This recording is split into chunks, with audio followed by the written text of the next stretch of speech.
2023. First order of business is to call the roll. Senator Hicks, Excused. Senator Kinski, Here. Senator Nethercott, Senator Rothfuss, Representative Nyman, Here. Representative Stith, Here. Representative Yin, Here. Representative Zwanitzer, Vice Chairman Driscoll, Here. Chairman Summers. Here. You have a quorum. So I've had the crud for quite a while, and if I die, then I'll pass the baton to President Driscoll. So our first order of business is, I'm going to go through I've kind of mandated that my chairman at least go through the opening script, so I'm going to go through the opening script. As we begin the meeting, I want to call your attention to the committee's rules of decorum.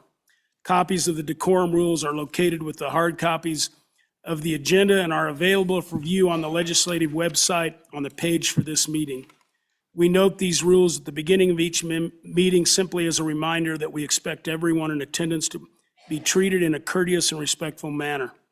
Our meetings are open to discussion of all viewpoints, and the rules of decorum are in place to ensure that everyone can express their opinions free from abusive or distracting behavior. I would invite you to take a moment to read through all of the listed decorum rules, but I will highlight just a few. Although it may seem an awkward formality, speakers will address their comments and questions to the chairman, not to the individual committee members or to others in attendance.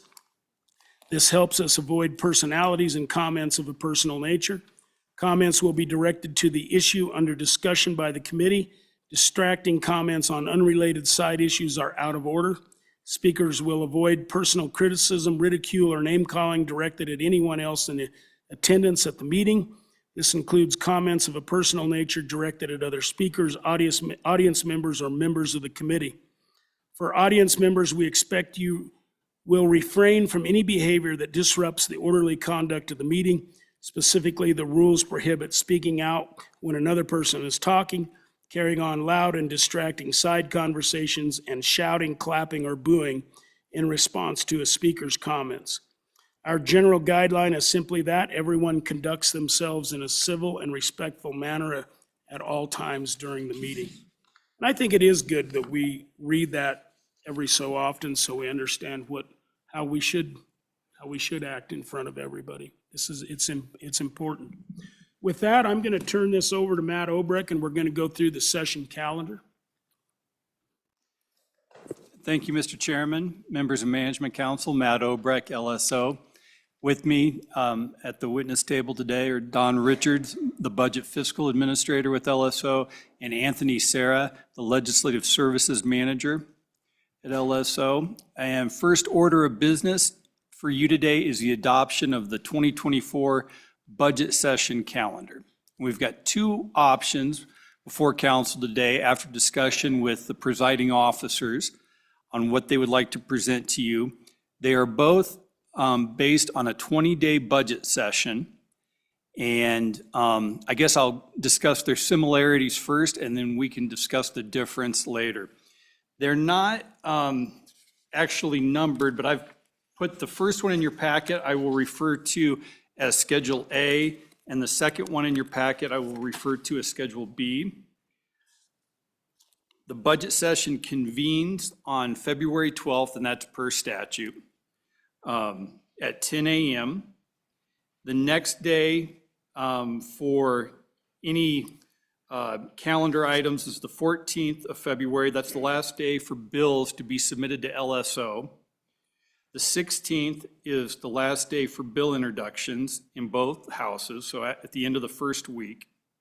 The 21st is the last day for bills to be reported out of committee. And then we start right on that process of last day for Committee of the Whole in the House of Origin, last day for second reading in House of Origin, and on the 26th, on Monday the 26th, last day for third reading in the House of Origin. If we skip ahead then to March 4th, is the last day for bills to be reported out of committee in the second house, and also important on that day, it's the last day for bills to be signed by the presiding officers and presented to the governor if you want a chance for a veto override, per the Constitution and the Attorney General's and LSO's understanding of that Constitution. The 5th is last day for committee of the whole and second house. 6th, last day for second reading and second house. The 7th will be the last day for third reading, and all conference committees will need to be done by the 8th, and we will adjourn on the 8th. Now, there will be 3 days left over that you could use. We only met for 37 days in the general session this year, so you've got 3 extra days under the constitutional limitation of can't meet more than 60 days during a biennium. So that schedule carries through for both calendar A and B. What the difference is the budget bill and how that's handled within the 2 different options. So in what I'm calling option A, we actually start the budget bill committee of the whole during the first week of the session. Start that on Thursday the 15th, and as you all will remember, budget bill committee of the whole is 2 days, and it's an explanation only. No amendments are offered on the mirror budget bill in either house during committee of the whole. So also important to remember under this schedule is the deadline for second reading amendments to be in to LSO is on the 16th, and I believe it's 5 p.m. on the 16th. In either the Senate or the House, second reading amendments have to be in by 5 p.m. on the 16th. Then second reading of the budget bill would be on Monday the 19th. We have that dead day on the 20th, and also on the 19th, all third reading amendments will need to be into LSO by 5 p.m. on the 19th. The 21st then would be third reading of the budget bill in both houses. We would then prepare the JCC, and on the 26th of February, have the budget amendment explanation. That's when the budget staff for the House goes to the Senate and explains to the Senate Appropriations Committee what the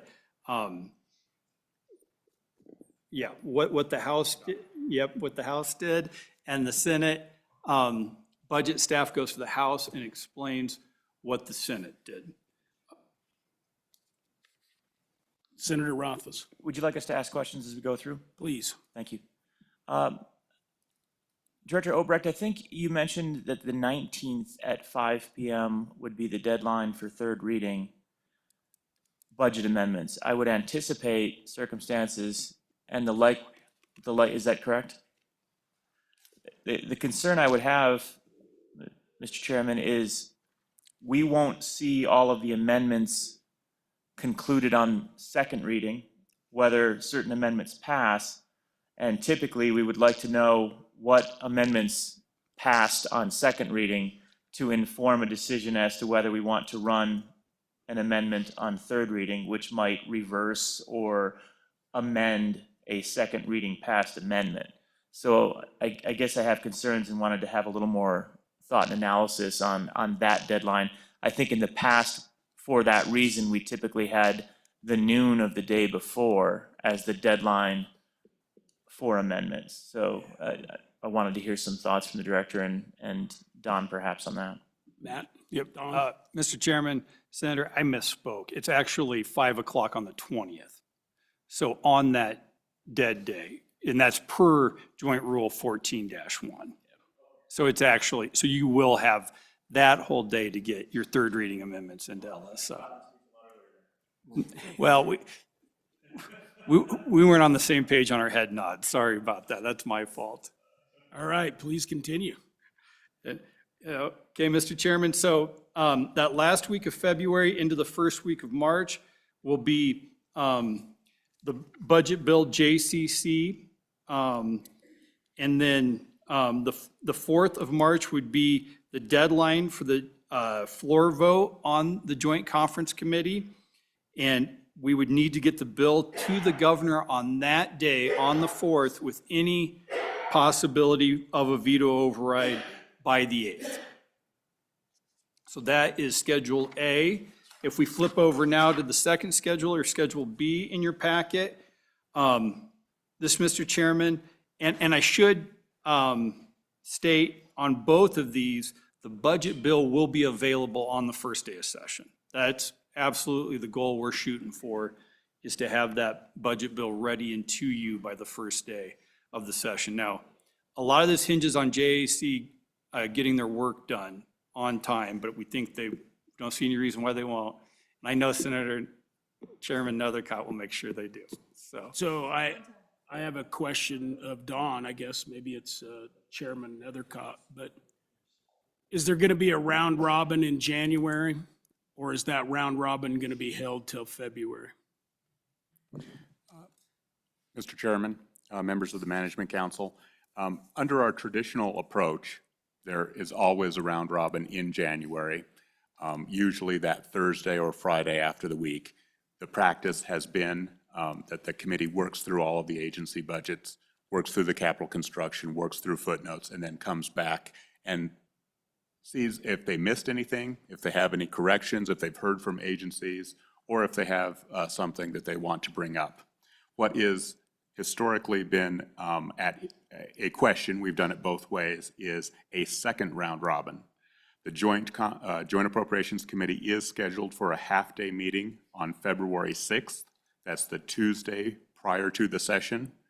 The last few times we've held a similar session, the primary purpose for that is so they're seeing the language, the narrative for the first time, because unlike many other committees, all of the amendments in JAC are conceptual. So they're seeing that language for the first time, and they might point out, no, I meant that this would happen on June 30th, not August 15th or something, and we would make those technical technical corrections. So now the issue of on the 6th, whether or not there is a second round robin, the committee has done that in the past. That's not a staff call. That's the direction of the chairs. Yeah, this is just a comment, and obviously they'll decide what they want to do. It's just my hope they don't get so substantive or substantial with their amendments in that round robin that it delays your ability or puts undue burden on staff to get that bill out on the first day. That's my expectation. I suggest you speak to your House Chairman, Mr. Chairman, and I'll try not to take offense on you challenging me that I'll overburden staff. We'll handle it. I just wanted to make the point. Please continue. Okay, Mr. Chairman, so on the second schedule, or calendar B, the budget week and budget committee of the whole starts on Monday, February 19th, continues on February 20th. The 5 o'clock on the 20th then would be the cutoff for getting second reading amendments into LSO. Second reading would be on the 21st, the dead day on the 22nd, with the 5 p.m. cutoff to get the amendments into LSO for third reading. Third reading on the 23rd. The budget amendment explanation in the opposite house would be on the 27th. The JCC's 28th, 29th, and the 1st if necessary. And again, we still have the same deadline for the final vote on the JCC would need to be on the 4th. Okay, is that kind of it on the calendar? Mr. Chairman, that's the two options presented before you. Are there any questions on the calendar before I take a motion on the calendar? Chairman Rothfuss, are you leaning towards the mic? If not, President Driscoll? Mr. Chairman, I'd move we adopt option A for what we do. I think it's more efficient our time. After all, it is a budget session. Let's get the budget done before we do our other work. Second. It's been moved and seconded. Any discussion on the motion? Chairman Swanitzer. Thank you, Mr. Speaker. I just want to make sure the motion then is budget on the Thursday, the 15th, just so they're not clearly labeled as A and B on the meeting materials, so. President Driscoll. Mr. Chairman, thank you. Yes, it would be the one where the budget committee of the whole's on the 15th. I had to label mine as well, so we've got it. Thank you for the clarification. Any other discussion? If not, all those in favor signify by saying aye. Aye. Those opposed? Motion carries. Just with that, another note, I think, to Dawn and to the chairs of appropriation. There'll be other appropriation budget bills, whether it be CapCon, whether it be, and this is a discussion I'd like to have here today with Senator Driscoll, and there'll be the local government bill. It'd be my hope that we could get those bills out immediately on introduction that first week. And then we can make sure that they're in the pipeline, maybe even ahead of the budget, or at least very much alongside the budget. So we retain our ability to override the governor, so we have the time. Does that seem reasonable to you all? I'm fully in agreement. Obviously, majority floor leaders can enter into that as well. But no, I think anything we can do, CapCon budgets, anything that deals with money, the earlier we can get them in front of our body, the better off we are. Yeah, and I think just to the chairs, make sure wherever you want the bill to go, just make sure you talk to us so we know what we're doing, what bills we have. All right. With that, let's move on to the next agenda. We're going to have a few of our members come and go. I think they have some meetings. So that will be happening. So now we're at the updates from LSO. And that would be Matt Obrecht. And this, if you could please, Matt, refer to meeting materials, whatever meeting materials you're You bet, Mr. working Chairman. on. Mr. Chairman, our first quick update will be the final 2023 meeting days. And I think Heather distributed this yesterday. If not, I can just tell you. Since 1997, we've kept track of how many bill drafts we've received, how many of those are committee bills, the number of committees we've staffed, the meeting days per committee, and then the staff days per committee.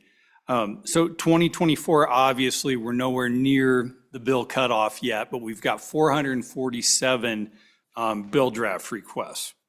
So we're on par to certainly exceed the 451 that were requested in 2022 budget session. This was in an email from Heather yesterday. I think Heather sent it yesterday. We were still working on this as of yesterday, but we'll get it posted to the website if it's not.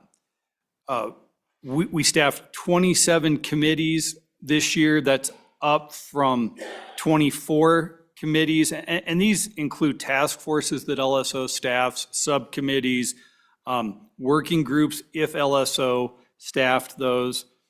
27 is actually, it's up a little bit from 2023 where we did 24 committees, but certainly down from when I first became director in 2016 through 2020 when we averaged, about 35 committees a year that we would staff. We had 139 meeting days that were staffed by LSO this year. Again, historically, that's fairly high, but really down from our peak in 2019 of 172 meeting days. And you've got to remember, in 2019, that was at the height of the capital restoration, or actually when we were about finishing up. And we met all the time on capital oversight and had a lot of different working groups then too. So that was one of the main reasons on those years where we met so much. Mr. Chairman, now our staffing days this year, and this is what staff days are for each meeting day, it's the number of staff who attend those meetings. Really quite high this year, 503. Mr. Chairman, that is all really a function of the way we handle meetings now. We send way more staff to meetings than we used to.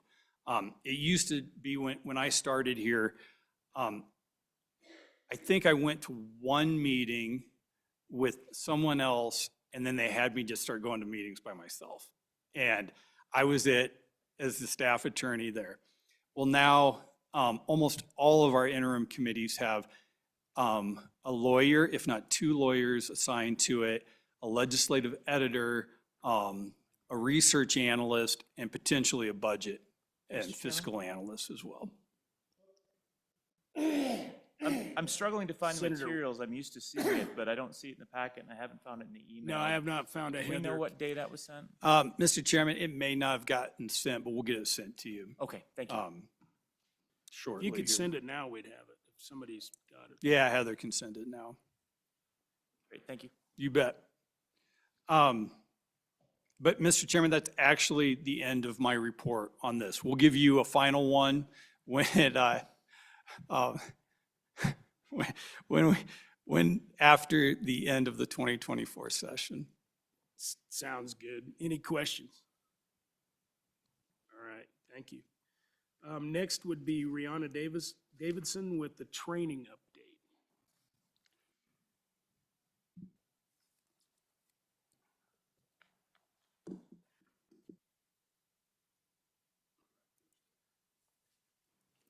Good morning, Mr. Chairman and members of Management Council. It's nice to see you this morning. Good morning. I am here today to provide you a quick high-level overview of the training program here at LSO.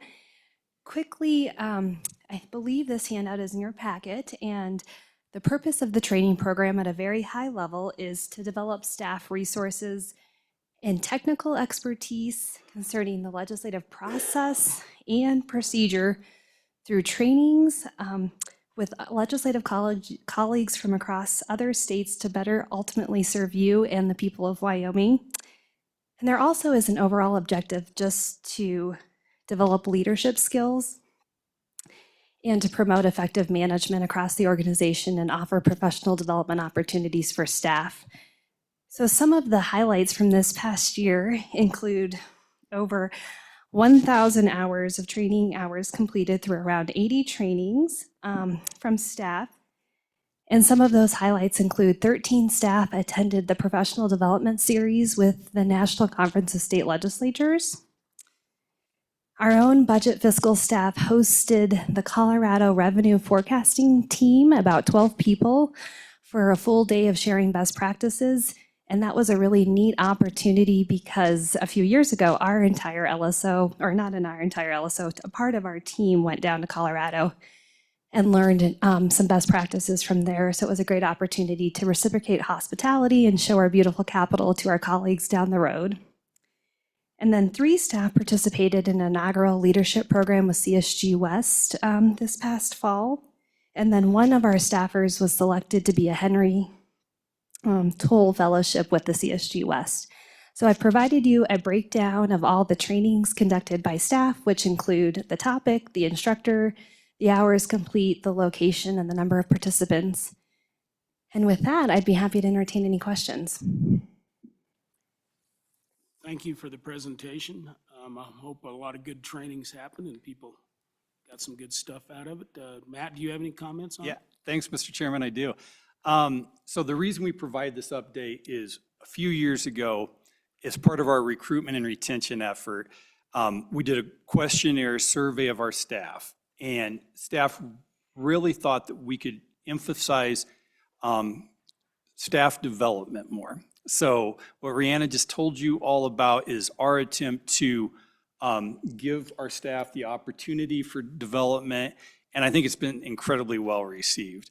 And what's not on there is more on the recruitment side, what Tamara, Ian Shaw, and Brian and I have been doing, and that's teaching a class at the law school. This is the second year in a row that we've taught legislation.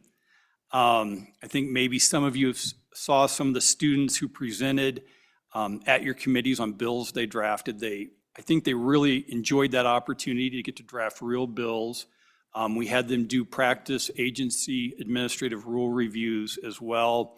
They got to interact with legislators, and we sure appreciate the committees and the legislators who took their time to work with those students. And I think it was a good experience. It's a heck of a lot of work for us, but it gets the Legislative Service Office's name in front of students in the law school. And we saw quite an uptick in the number of candidates we had who wanted to do on-campus interviews with us. And I think that's us teaching over there is part of the reason. I'd also like to thank the legislators and lobbyists, and also Justice Carrie Gray, who have given of their time to come and present before the class. And Speaker Summers came this year, as did Senator Rothfuss, and just couldn't appreciate that enough. And the students really, really enjoy getting to have that interaction with you. So thanks. All right, is there any questions of staff on the training update? Mr. Chairman, Representative Yin has his hand up. Oh, Representative Yin. Mr. Chairman, thank you. Rihanna, my only question is around the CSG West program. Was there feedback from the staff that attended? Because I would like to know if it's worthwhile to continue with that from a CSG West officer's perspective. Please go ahead, Matt. Mr. Chairman, Representative Yin, so, actually I helped kind of develop that program with a lot of other directors and CSG staff. The feedback I got from Brian, Pierre, and Elizabeth, who were the three participants in the program this year, is they loved the chance to meet and work with colleagues from other Western state legislative agencies. They thought that the program itself had real merit. As the first year in that program, there was some growing pains, and I think they provide some really good feedback, but I do think it's a worthwhile activity. Our problem really was more based on timing. The program started in, I believe, early fall and concluded at the end of November. That's tough, especially for our budget, fiscal, and legal staff when they're getting busy for session prep. But I think all in all, I really commend CSG for listening to the needs for staff development and trying to respond to that. Thank you, Mr. Chairman. Thank you, Matt. Thank you. Anything else on training update? Senator Rothfuss. Just quickly, and we can talk about this more if we need to in the budget, the feed bill. I assume we have sufficient budget and that there were no constraints on implementing all of the training that we thought was valuable training to implement. Matt. Mr. Chairman, Senator, the budget was more than adequate. There was no one that was denied a training this year due to budgetary constraints. Matt, this is a question, I think you gave it to us several years ago, but how many other legislatures have just a nonpartisan staff and not partisan staff? Are we one of the last bastions of that, and how does that affect trainings? Or is it just, how does that interplay when you meet with other staff members from other states? Yep, Mr. Chairman, I don't know the exact number anymore of what legislatures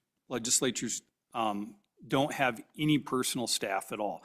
But I know it's getting rarer and rarer. As you know, when you go to presiding officers conferences, in most other states, at least the presiding officers have individual staff, if not the caucuses with individual staff. So when we meet with nonpartisan staff from other states, they usually are quite amazed that we, provide all of the services needed for legislatures. I think they're also a little envious too, because sometimes while partisan staff can provide services we don't, they can also complicate the services we provide.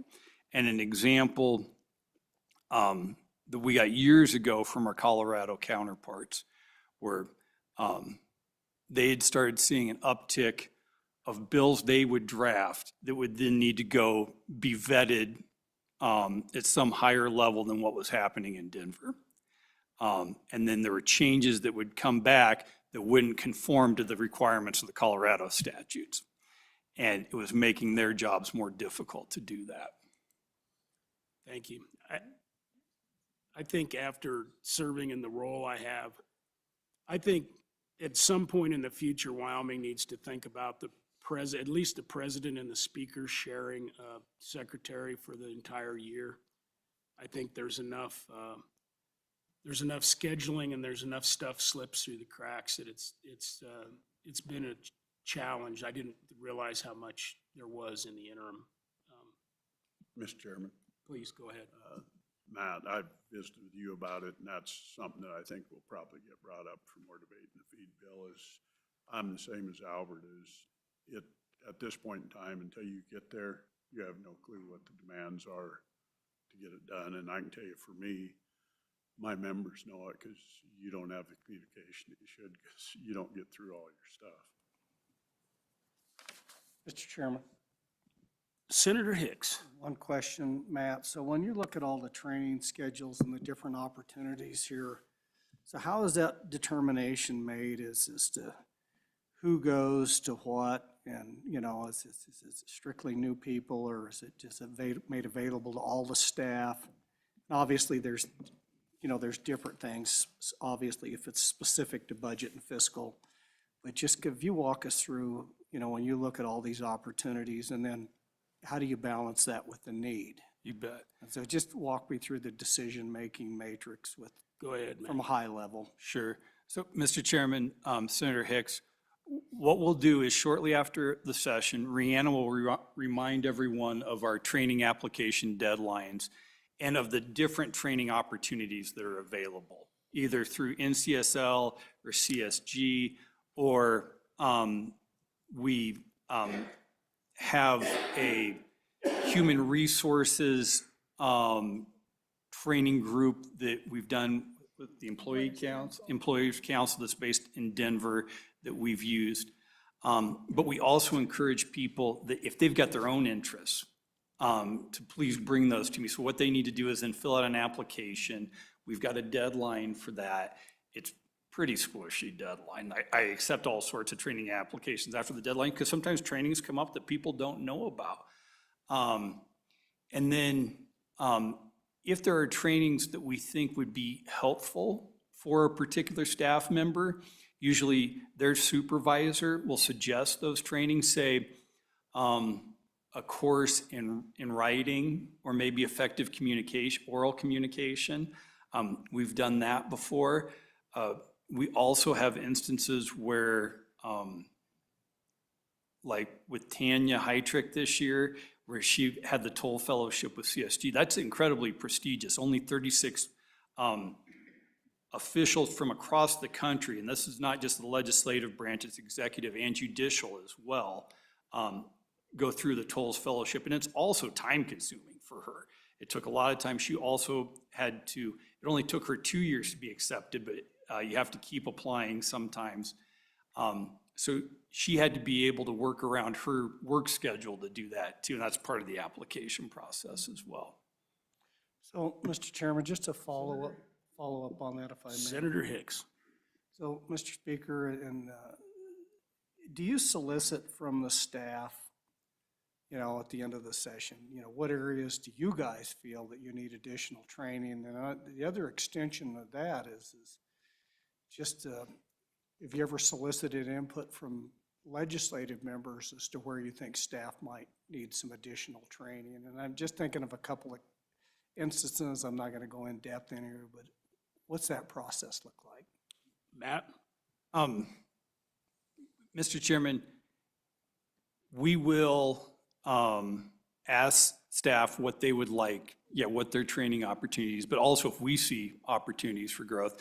And I have informally received requests from legislators The one I can really think of is the Minerals Committee was going to study transmission issues. And there was a conference that the chairman of Minerals at the time thought would be very beneficial for staff to attend. But that happens on quite a frequent basis. That I think an area that you know a lot about, that we're always trying to gain knowledge of on staff, is water law.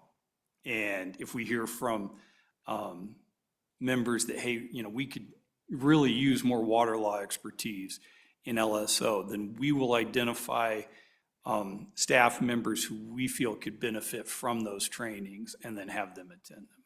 You bet. And Mr. Chairman, just to elaborate a little bit on that, I just think, having gone through this cycle and stuff, and it's apparent to me that in certain legal aspects that our staff doesn't have the expertise. Say, the most recent one that comes to mind would be in the National Environmental Policy Act, CEQ guidelines and stuff, and it would be nice to have some of that expertise on our staff to deal with a myriad of federal issues that resolve around NEPA and stuff like that. So I don't know if that's a discussion at some point in time that we need to have, and what would that take, to have at least one staff attorney that's very well versed in whether it's water law or National Environmental Policy Act, CEQ guidelines, National Forest, something to that nature. But it just seems to me that there's an opportunity that maybe we haven't looked at in the past to actually bring that expertise into LSO. Senator Hicks, thank you. President Driscoll. Mr. Chairman, we may need one of those after you're gone, Senator Hicks, but until then, we're doing okay.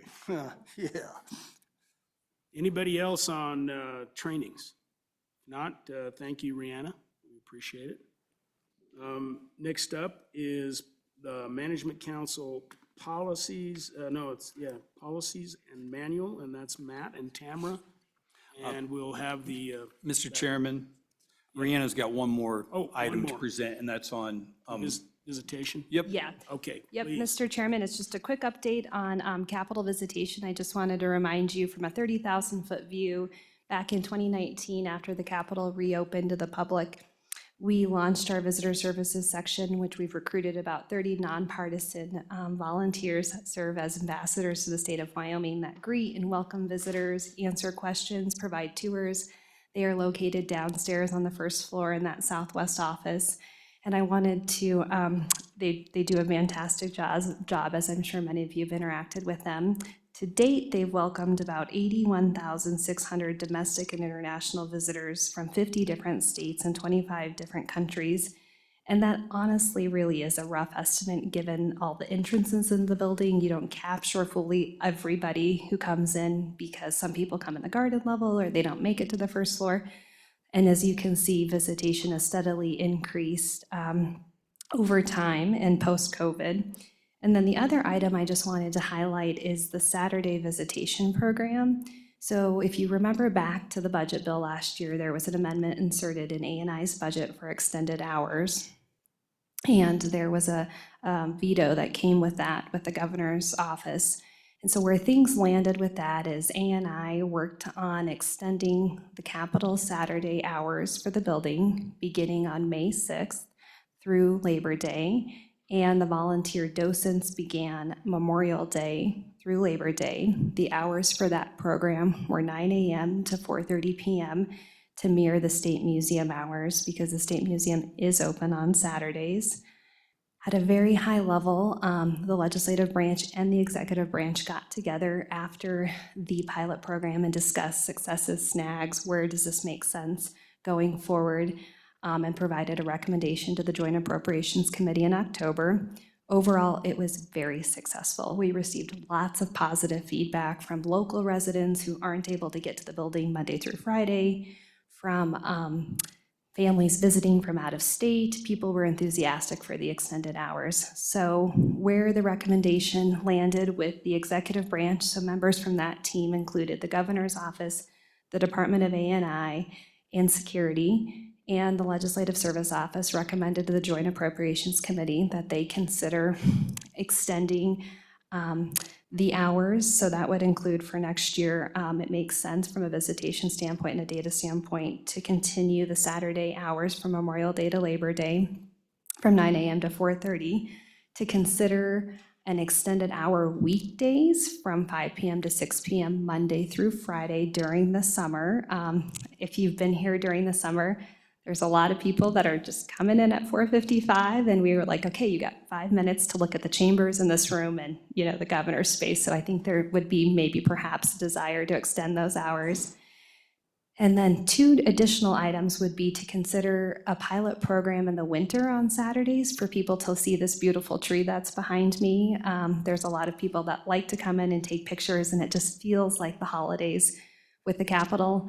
And then if you look at the State Museum hours, and I've included that just for context as a comparison number, they have a lot of success with their program visitation numbers, and what that looks like is they do specific family programming on Saturdays throughout the entire year. So for example, that July 15th number was Dino Day at the museum, and I took my boys, and it was a very successful event. So there was some discussion with our partners on the executive branch of, can we create these opportunities for residents at the Capitol? So what that might look like is an Easter egg roll at the Capitol or trick-or-treating at the Capitol. And so that recommendation has been provided to the Joint Appropriations Committee, and we'll see where things land. And I'm not sure if Chairman Nethercott wants to provide any more context, or Representative Stith, because I know they were a part of that conversation in October. Representative Stitt. Mr. Speaker, I was a proponent of having the Capitol be open on weekends. As passed by the legislature, the budget footnote said that ANI could have up to $350,000 to keep the Capitol open on Saturdays and Sundays.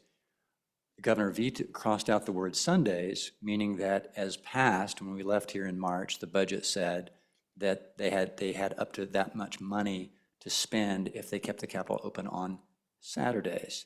My concern, apart from the merits of the program, is the appropriate use of a line item veto, because as passed, the way it reads is that ANI can have the money if they keep the Capitol open on Saturdays all year.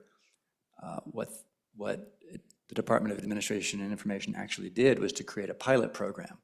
And I think we need to think about whether it's appropriate for the governor to create a pilot program with a veto. So I think that's an issue for us to think about. I think the legal effect of it, and ANI ended up not spending very much money. Of that $350,000 appropriation, they spent less than $20,000. I think the legal effect is, because they didn't actually keep the Capitol open on Saturdays all year, I think ANI owes the money back to the general fund, is I think the actual legal effect of that. But anyway, it's just, for me, apart from the merits of the program, I think we just need to be careful about how the line item veto gets used. Thank you. Chairman Nethercott, do you have anything further? No, Mr. Speaker, Representative Stith, I think, highlighted some of the more unique areas of the governor's veto and how that challenges everyone. As Ms. Davidson indicated, the program's been a huge success by the public, and I do think that it warrants further expansion. ANI has been very responsive and receptive to participating in this continued effort. Some of the challenges that they communicated to us, which we don't necessarily think about, is also the grounds crew. So if we open on Saturdays throughout the winter, that requires shoveling sidewalks in a more, I think, enhanced level than what normally occurs, allowing for grounds crew to come in on the following Monday, et cetera. So it just requires, I think, a little bit more flexibility in grounds crew schedules and availability of those important individuals to ensure the Capitol remains safe and secure during the winter months.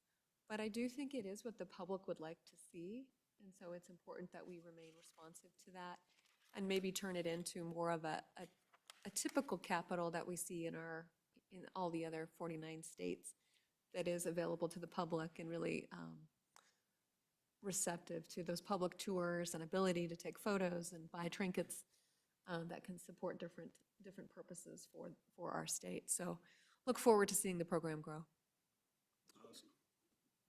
Yes, Senator Rothfuss. Thank you, Mr. Chairman. Do we do anything differently currently for Frontier Days as far as the hours that we're open? So, Rihanna, yeah, Mr. Chairman, Senator Raffas, so historically, that is actually an interesting point. The Capitol, even prior to the restoration, was always open on Saturdays during Frontier Days, so we've continued that effort. But no, other than just providing more volunteers, we have 2 volunteers that come in the morning and 2 come in the afternoon. What you actually see is what you would imagine you'd see. You see a rush before the parade, you see a rush after the parade, and then it kind of dies down when the rodeo starts at 1 in the afternoon. So that morning shift does really need 2 people, but the afternoon docents are like, I think I can handle it with just 1. So, and what's also unique when you look at the data is the Capitol visitation is higher during Frontier Days and the museum data is lower. So I think it's just an interesting, anecdote of who comes where and when at different times of the year. Ultimately, and you'll hear an update later this afternoon from Chairman Landon and Auditor Racines on the exhibit and wayfinding work, but there's some exciting things happening. I think that will play into overall visitation once that work is completed.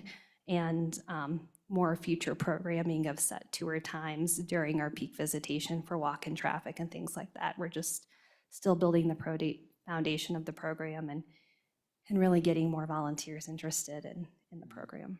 Quick follow-up, Mr. Chairman. please. So what I was contemplating is it sounds like there's an interest in extending the summer day to 6 p.m., which makes a lot of sense. I was wondering if there would be any value to that during Frontier Days going a little bit later, but it sounds like from your visitation experience that there wouldn't necessarily be because everybody's at the rodeo or at one of the evening events. Is that fair? Correct, yeah.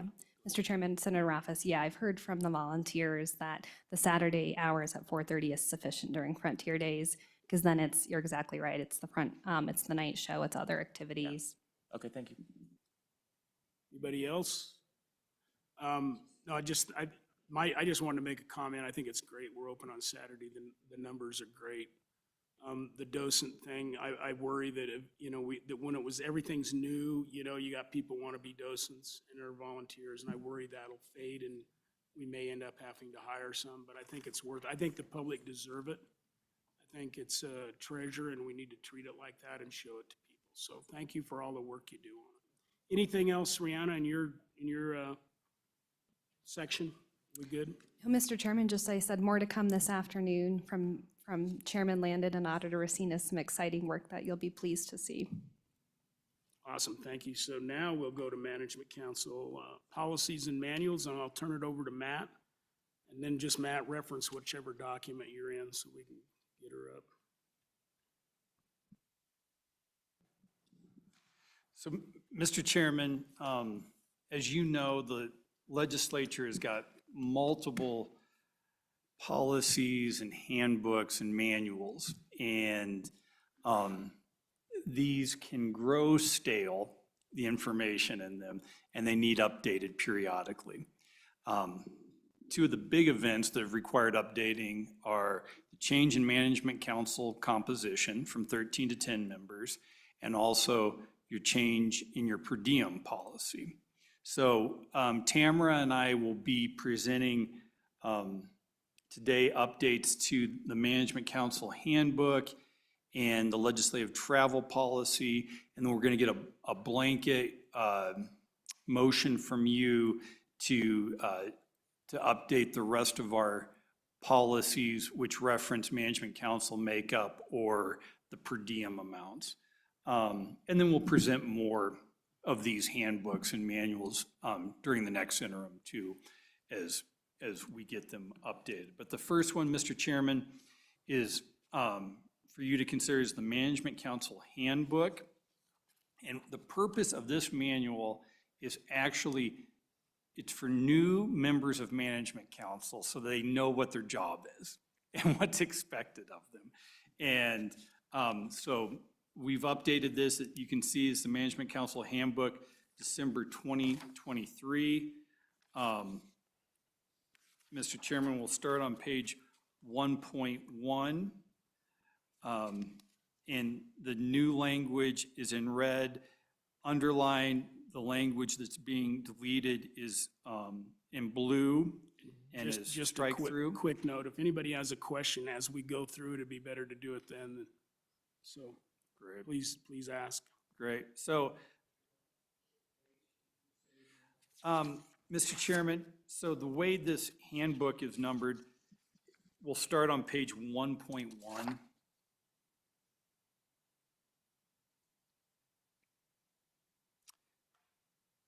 And the first is the structure of Management Council, and as you can see the new language, after February of 2022, the Management Council is composed of 10 members, 5 members from the Senate and 5 members from the House, composed of leadership and an at-large member from each House, as specified in Table 1.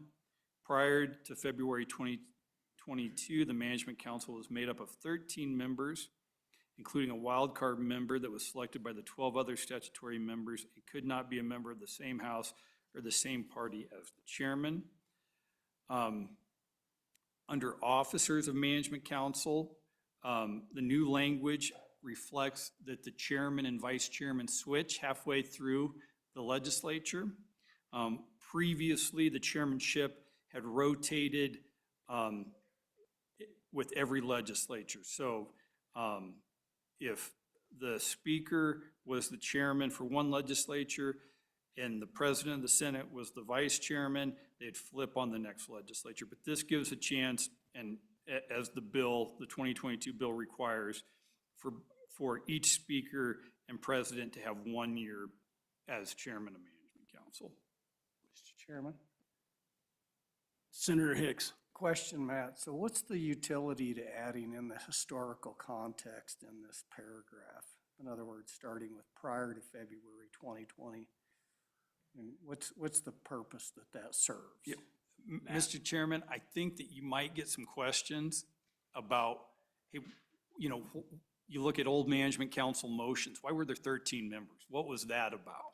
And so that's just providing that historical context there. We can do without it too. It really doesn't matter to me. Senator Hicks, one thing about it that I like is sometimes we don't update these for 5 or 7 years, so it might give some context to the next group that's going to edit it, where this came from, But it's up to the body, whatever we want to do. Matt, go ahead. Okay. Mr. Chairman, the changes to the vice chairman reflect the changes to the 2022 bill, as does striking of the secretary. Historically, statute had required that there be a secretary, but none had been appointed by Management Council. Going on to the top of page 1.2, just conform table 1.1 to the current structure of Management Council. Table 2 kind of talks about when Management Council will meet and what they do at those meetings. We try to provide more flexibility because we really haven't kept to the schedule for a long time. And the big change, 2 big changes. First is, as some of you will remember, we used to do the interim committee topics meeting of Management Council during session. I don't know, what do you think, 6, 7 years ago? We stopped doing that and started holding it after session. So that change from during the last week of the general session to after the conclusion of the general session, and then also to include that we may hold that meeting in April. The next change is, this has been so long since it's been updated that we used to send out mail ballots on agency rules, also other things. We haven't sent a mail ballot in a long, long time, so we put electronic mail in there. Over onto page 1.3, same sort of changes there. Under general responsibilities, we talk about that the legislature may exercise general authority during the interim, including special activities. I didn't know if we needed to put the 2007 CSG West annual meeting in there still, so we removed that. Top of page 1.4 talks about legislative appointments, and we conformed those select committees to what their current names and composition are. On to page 2.1, and So, this, Matt, can we visit a little on this? So obviously, we still have a select committee on tribal relations and others, so just go through what this is doing. so Mr. Chairman, great point, sorry, I kind of skipped over that. What we've also done is those committees that are statutory now and not created by Management Council. The Select Committee on Tribal Relations, before it became a statutory committee, had been a creation of Management Council. And the Legislative Technology Committee and the Legislative Facility Committee have just become one committee now. But actually, the State Employee Compensation Commission is no longer active. So that has gone away. That statute was repealed. Okay, Mr. Chairman, on to page 2.1 and the supervision of the Legislative Service Office. First changes in paragraph 1, we talk about that the rules for the LSO are compiled in 3 publications: Personnel Rules, Management Council Policy, and Travel Regulations. These are usually updated every 2 years. Well, no, they're not. And I don't know if they ever were. So we struck that. They're updated as necessary to reflect changes made by the council. In paragraph 2, we, instead of including an org chart in Appendix C, we just reference the org chart that we have online. Org chart changes all the time, so we didn't want a static or organizational chart in here that we would forget to update. And then, Mr. Chairman, we then describe the current structure of the Legislative Service Office. I think I'm the one who wrote the Director's Office duties, and they're too long, but anyways, there they are. Director's Office, Legal Services Division, Budget and Fiscal Division, and the Research Evaluation Division. And finally, on to page 2.3 is the Operations Division. And then the rest of that is just striking what the old language was on page 2.3, 2.4, and top of 2.5 about the LSO organizational chart. We then talk about contract employees and contractors. We have expanded our use of contract employees who are paid on an hourly basis and aren't actually considered permanent LSO employees. So we don't use them for session only anymore. We use them all the time. So that's the change there in 2.5. 2.6, Mr. Chairman, under B, the compensation philosophy, this is the first of, you'll see many changes that reference a Management Council LSO compensation subcommittee. As far as I know, this hasn't been used since the 1990s, that we've had a compensation subcommittee. The way I have always approached LSO compensation and any compensation adjustments are to first meet with the administrators, find out what they believe their staff needs in compensation, then decide what I want to present. I then take that to the presiding officers. We come up with a plan and a structure, and then that's presented to the full council for adoption. So really, the subcommittee is the presiding officers, and so you'll see that in this manual, or in this handbook. Final one there is LSO compensation adjustments aren't always considered in December, but they are considered on a yearly basis. So, Mr. Chairman, would that coincide then with the state fiscal year of July? I mean, when we do salary increases for the judicial or executive branch, do we need to put a date or just yearly basis means once per year? Is that what we're thinking here?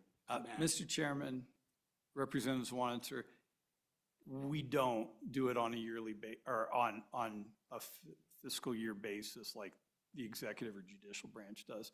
Almost always our staff salary adjustments will be effective January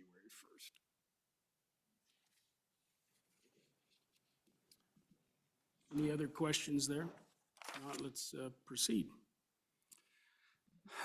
Mr. Chairman, I guess starting on the bottom of page 2.6 and onto the bottom of page 2.7, the relationship between the Legislative Service Office and session staff has really changed over the last 10 years. Before that, there had been three distinct entities within the legislature, three distinct staffing entities: the Legislative Service Office, the Senate staff, and the House staff.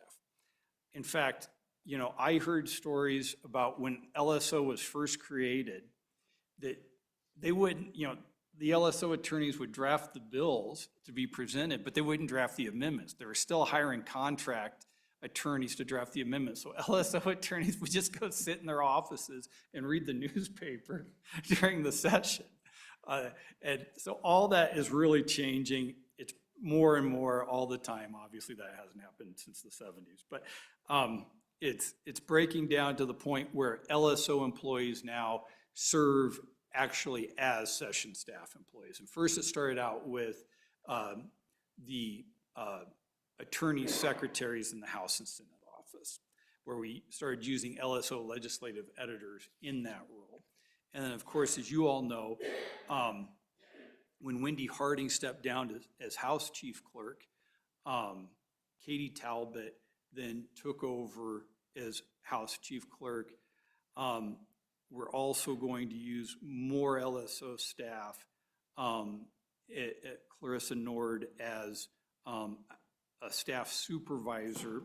We're looking at ways that will maybe consolidate that position in the years to come, where that staff supervisor won't just be for one of the houses, but for the employees of both of the houses. And, you know, I think also what's important to note is I've always just enjoyed a great working relationship with all of the chief clerks that make our jobs a heck of a lot easier and smoother too. And I don't think that was always the case. So Matt, I just have a comment on this. I think we have to go this route, but I think LSO also needs to understand that each body has a right to its chamber.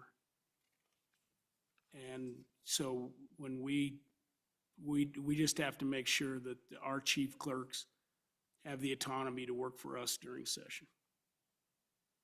Yep, I agree, Mr. Chairman. Go ahead and try to take it.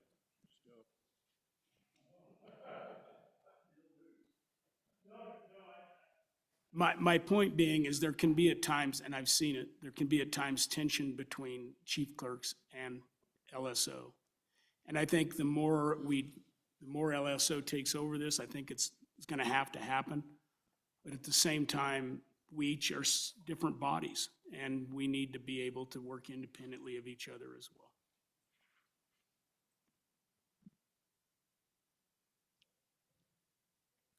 Okay, Mr. Chairman, on to page 3.1 and discussing the legislative budget. I struck the LSO provides council members with a quarterly financial report, including expenditures by expense item. I don't really know if I want to strike that. We haven't done that in the last couple of years, but Heather is going to start doing those financial quarterly reports again. So maybe that's an area that we could consider leaving that or removing that strike and leaving that language. We just updated on the bottom of page 3.1 what our current contract is with LexisNexis to publish our statutes.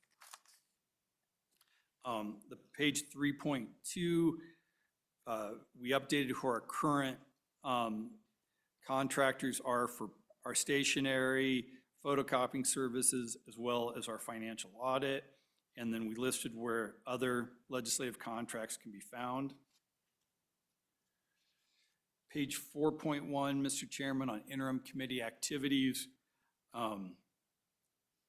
This chapter describes management council's advisory and oversight role on interim committees. First change, like I said, is just on that meeting where interim topics are voted on. I think that's the only change we've got to that chapter. Mr. Chairman, on to page 5.1 is the administrative rule review process. And this is really just cleaning up where certain information can be found for the administrative rule review and where we post that information. And also, again, going to email ballots rather than mail ballots. Mr. Chairman, start at page 6.1, the initiative process. The minor changes we have here are, I don't think we always coordinate with the Attorney General's office in preparing our response to an initiative, though we usually do. Mr. Chairman, on to Appendix A1 is the LSO compensation approach. Again, it really removes the subcommittee language on that compensation subcommittee, and then also on when our raises will go into effect or our adjustments will go into effect. On page B2, I think that should be page A2. We'll clean that up. Senator Hicks.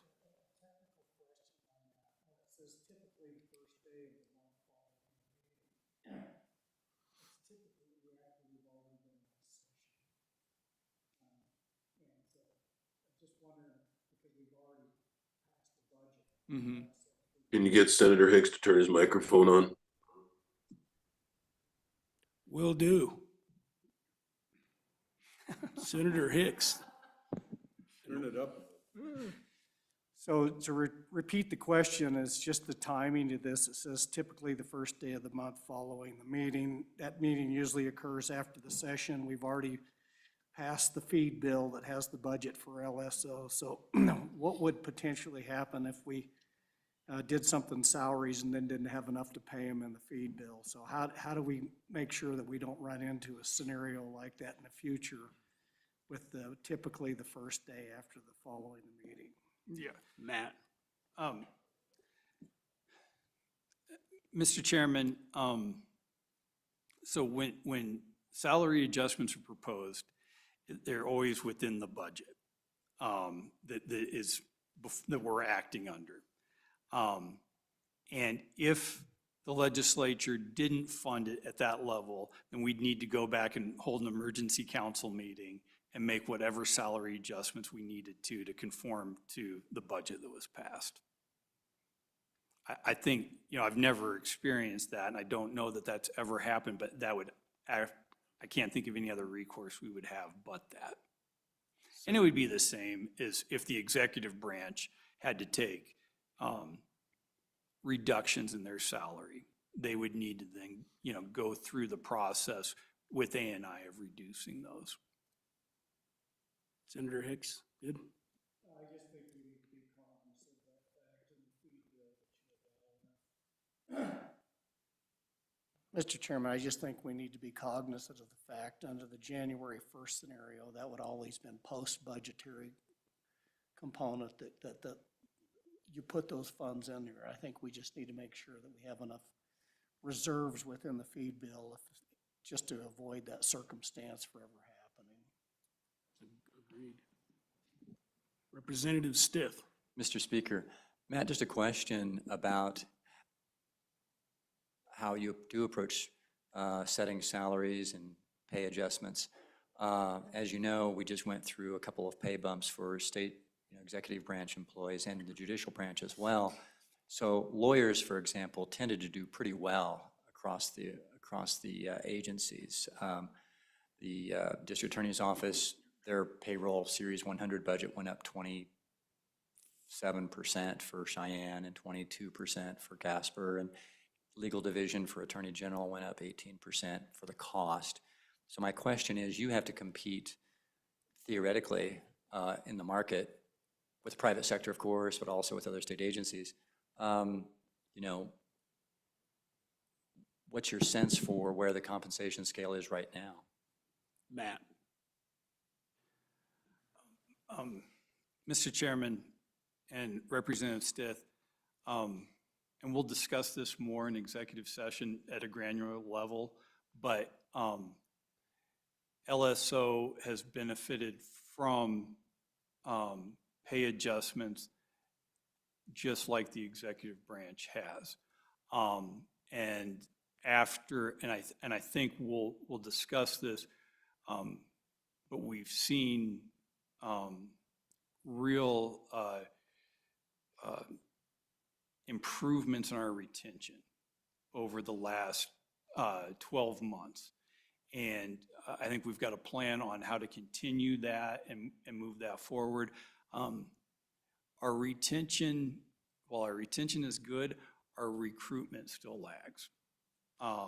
And that is not, it's been, as far as I can tell, always an issue with the Legislative Service Office. Even when the Attorney General's office had did a better job of recruiting, we didn't. And I think it's just because of how unique our job is, and we've tried to figure out how we can better position ourselves with potential candidates. And I think that's something we just have a lot of work still to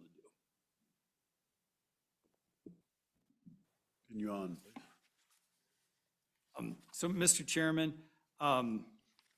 this really, this LSO compensation approach, the staffing philosophy, and the compensation philosophy really, in a nutshell, encapsulates what the Legislative Service Office is all about. That you as legislative leadership throughout the history of the LSO for the last 50 years have had this philosophy that you want to maintain a small staff that provides quality legislative services to you in legal, budget, fiscal, research, and operations. And so, Mr. Chairman, we try to incorporate that in this philosophy into our compensation approach, and knowing this, that really the way we can stay small is by retaining quality staff. And that's really the only way we can do it. We can't have continuous turnover like, say, a large law firm could do with new associates. That they could get quality work out of an associate for 2 or 3 years, and that associate would, wouldn't then know that he or she was on a partner track and move on. We really need to hire good people, teach them how to think like legislative staffers, and then retain them throughout our career. And it gets more and more challenging all the time, but we've done a lot of things to try to incentivize folks to stay here, and I think we're starting to see some, reaping some benefits of those things we've done. And so that, part of that is our compensation philosophy as well, Mr. Chairman. Please continue. Okay, Mr. Chairman, on to page B3. These changes on this page, again, striking references to the compensation subcommittee. At paragraph 3, it says LSO staff members should be advised of the general salary ranges for their positions under which the director's recommendations will be made to the subcommittee. No one ever did that. You know, I meet with, like I said, I meet with the administrators and we decide what the salary increases should be, and then we inform staff of that. And staff, we got a good open dialogue with staff on those, but we've never advised someone of what the general salary ranges will be that we're going to make a recommendation to council on. Mr. Chairman, that's the end of Appendix 1. Appendix B explains the feed bill components. So we've just made some conforming amendments to what the current feed bill contains. On B2, it's ETS services, and B3 is my attempt to describe what below-the-line appropriations are, and simply stated they're non-reoccurring expenses for the legislature. And Mr. Chairman, that's it. That's the changes we've got to the Management Council handbook. All right. Committee, does any of you have any questions of Matt on anything? Chairman Zwanitzer. Thank you, Mr. Chairman. And just to come back to the philosophy of why we do pay raises in January, because it just seems odd where the rest of state government, it happens, July 1st. Is that historic? Is that to be able to say we can retain and recruit people knowing when everybody else's salary changes? Any reason to change that or good reasons to keep it in the calendar year? Matt. Okay. Mr. Chairman, Representative Zwanitzer, great question, really good question. And something I just found out recently, I think this year, we used to not be, the legislative branch wasn't on a fiscal year. We were on a calendar year budget, so that each legislature had its own budget. So our budget, our budget year used to end December 31. I think that may have been the historic reason why raises were done that way. But since we have moved to the fiscal year, I do think there's a real benefit to leaving our salary discussions for the December Management Council meetings. First, you'll have a new council starting in January of the odd numbered year. So those December Management Council gets a whole year to kind of get its feet underneath it, decide what sort of compensation adjustments would be necessary, and then also to do it at the end of their term before a new Management Council needs to make that decision. It is also really nice if you can give salary increases right before people have to start the session. And then saying, no, you gotta wait till July to do it. That's tough. Asking folks to, not see those increases and put in all that time for the session. So I guess that's my plug for. Are there any other, Chairman Zwanitzer, you got anything else? Any other questions? Maybe I ought to take public comment, I suppose. Any public comment on the handbook? Anybody online there, rep yin or? Nope. All right, Senator. All right. With that, guys, what I'm gonna do, I don't wanna go page by page. So I'm just gonna ask for amendments. And so if anybody has any amendments, I can go through 5 pages at a time, but if anybody has an amendment, or if you want me to roll through it page by page, first of all, do you want me to roll through it page by page? No. All right. Representative Nyman, Thank you, Mr. Speaker. name your page. Page 3.1, this is under Chapter 3, Legislative Budget. And Matt, you kind of brought this up. I would like to see us retain the information that was stricken there under generally, and it says LSO provides council members with a quarterly financial report indicating expense item. I just like the idea of being able to have that information and being able to have a little bit more transparency in where we're at and what we're spending. So I would like to see that retained, Mr. Speaker. Okay, it's been moved. Can you give me the page number again? Page 3.1. Under chapter 3. Eliminates the stricken. Yep. Yep. Yep. Eliminates the stricken language. Okay, it's been moved and seconded on page 3.1 to eliminate the stricken language. LSO provides council members with a quarterly financial report indicating expenditures by expense items, so that would be retained. Any comments? Not, sensing your urge to vote, all those in favor say aye. Aye. All those opposed? Aye. Motion carries. Folks, anybody else got anything on the handbook? Going once, going twice? Gone. So, let's vote on it. All those in favor of supporting the changes on the amended handbook, please signify by saying aye. Aye. Aye. Opposed?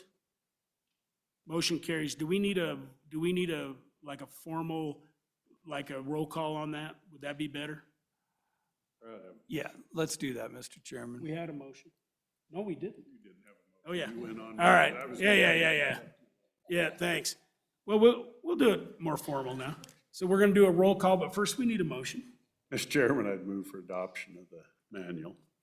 Move for adoption of the amended handbook. Second? Second. It's been seconded, moved and seconded. Roll call. Mr. Chairman, for the amendments to the Management Council Handbook, Senator-elect Hicks. Senator Kinsky. Aye. Senator Nethercott. Excused. Senator Rothfuss. Excused. Representative Nyman. Aye. Representative Stith. Aye. Representative Yin. Aye. Representative Zwanitzer. Aye. Vice Chairman Driscoll. Aye. Chairman Summers. Aye. 8 ayes, 2 excused. All right, thank you. So Matt, I guess we'll continue on with, you have more documents and refer to this because if one came out by email, we need to find it and dig it up. So please go ahead. Mr. Chairman, Tamara Revley here, Tamara, thank you. and I can proceed with the next changes. The one in front of you should be draft travel regulations. This is number 3-04, if you're following along on the website. And this should be part of your packet and was printed. You did receive another update to the Management Council policies by email, and I'll move to that one next. But right now, we should all be on the travel regulations. All right, has everybody found it? All right, awesome. Please continue, Tamara. Great. Well, our travel regulations were last updated in February of 2018. And since that time, we had enacted, the legislative branch enacted 2023 Senate File 61 to amend the per diem rate that's paid for expenses of the legislature and then for those boards and commissions that are tied to the legislative rate. They updated that to be the rate that's paid by the federal GSA for within Wyoming. Also, something that happened 2 years ago when this committee was preparing the legislative budget, the Management Council added funds for per diem and mileage for members that are serving on executive or potentially judicial branch task forces and committees. And this incorporates that policy change as a permanent policy change that was requested by that Management Council to see that in the upcoming year. So these are the two major changes and then just some other updates that we noticed on the way. I'll begin on page 1. We're removing the supplement reference simply because we haven't had a supplement in recent years. We generally just update the regulations. Then we update the table of contents on page 2. On page 3 begins the changes to the travel regulations for in-state travel for legislatures for interim activities. This is that change for members who are serving on an executively created committee or task force or commission or other group. This section governs salary per diem and travel that's paid for interim activities, And in line with the discussion that happened at that meeting 2 years ago, this change would continue the payment of those three items, salary, per diem, and travel, for any legislatively created committee. So when the Management Council creates a task force at the beginning of the interim, this would continue paying those three components for those. But then for a executively created or judicially created committee, this would authorize Management Council to approve per diem and travel expenses. At the meeting, it was discussed that salary would not be included in that, and so this policy makes clear that salary is exclusive. So that change continues on to page 4. And again, these are groups to which the legislator has been appointed by the presiding officer of the member's house or by the executive or the judicial branch. Sometimes those appointments are made directly by the governor, and this would allow for payment even when the presiding officer hasn't made that appointment. We have a question? If I could. Mr. Chairman's Chairman. wants. And thank you. It's back on page 3, and it's not an amendment, but I do have a question on the current policy in B2. And it basically says, except for legislators who are in Cheyenne, all legislators receive mileage for, and this is in B2, mileage for one round trip. If they don't leave the session and go home at all, do they still automatically get that? Because in C, they get mileage reimbursement, for one trip home each week automatically. But I guess my question is, are we paying every legislator outside of Cheyenne an automatic round trip, whether or not they take it, or do we justify that they have in fact traveled home? Matt. Mr. Chairman, so I think B1 and B2 are for the travel to and from the session. So everybody gets that because they have to travel to the session and then home. Now, they can opt out of it if they actually don't attend the session, and we'd ask them to do that. All right, thank you. Any other questions? Senator Hicks. Just a little more discussion on the salary, because it seems to me, if you're serving on an executive branch committee, and I think we've looked at this in the past, particularly those committees that may result in legislation. I think in the past, we may have provided salary for those members or not. Matt, I mean, looking at that, I'm just curious though, is a lot of times the reason that even the executive branch puts legislators on there is it's anticipated that's going to result in potential legislation. And serving in that capacity, I just wonder why we'd exclude salary for that participation. And maybe that's the exception that we would want to carve out, as if it's anticipated. I don't know. It just seems that maybe we've been inconsistent there in the past, Matt. So Matt, please go ahead. Mr. Chairman, Senator Hicks, there definitely has been inconsistency on how this has been handled in the past.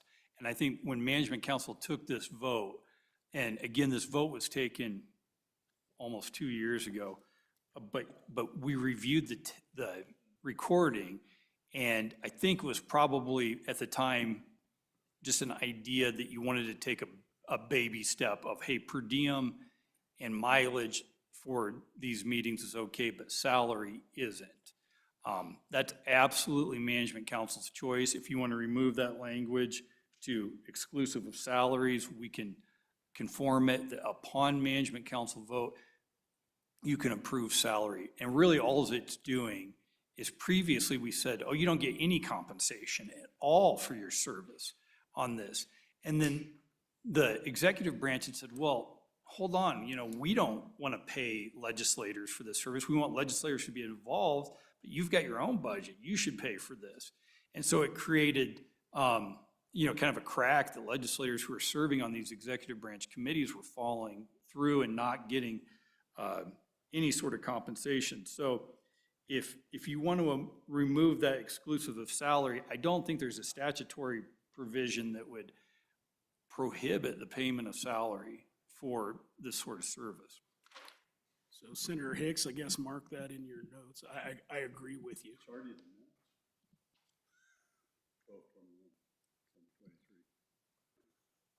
Okay. Yes, and so please continue.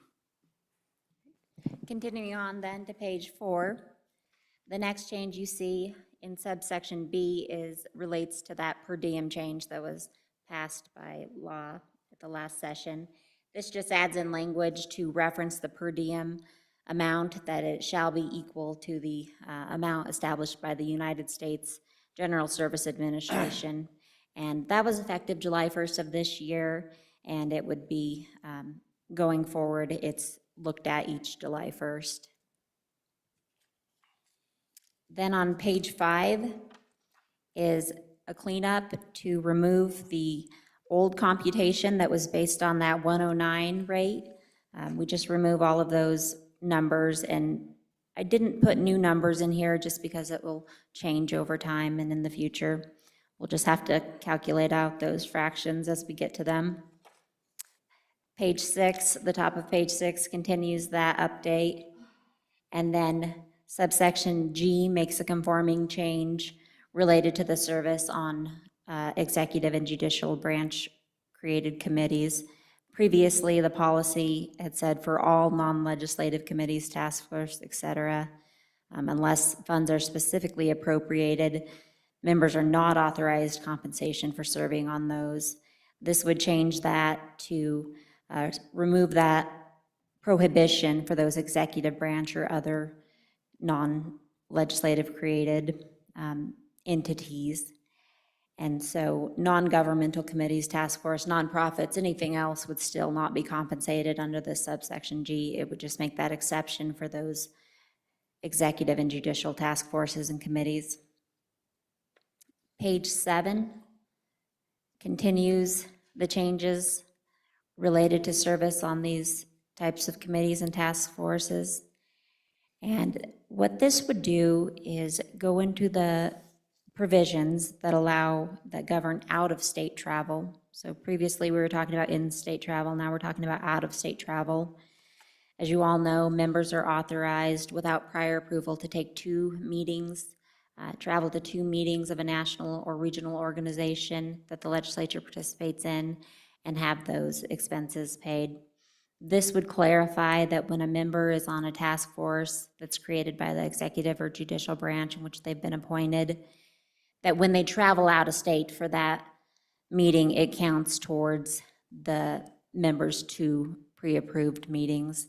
And this is just a policy choice that was brought up, I think, when frequent out-of-state travel was happening for executively created task forces and commissions. So certainly, this is your prerogative to decide if that's how you want it to work and count against the members' 2 pre-approved meetings. The bottom of page 7 then is just a conforming change. And then page 9 is just a technical correction. Page 10 removes the reference to the supplement that's no longer used. The next change occurs on page 13. We remove that reference to the old per diem rate. And then, I'm told that legislators don't frequently have questions on sharing rooms. And so since this isn't coming up, we thought we'd go ahead and strike that. Of course, if they wanted to share rooms, we could still figure out how to provide for their expenses. And I think that's all of the changes there to the travel regulations.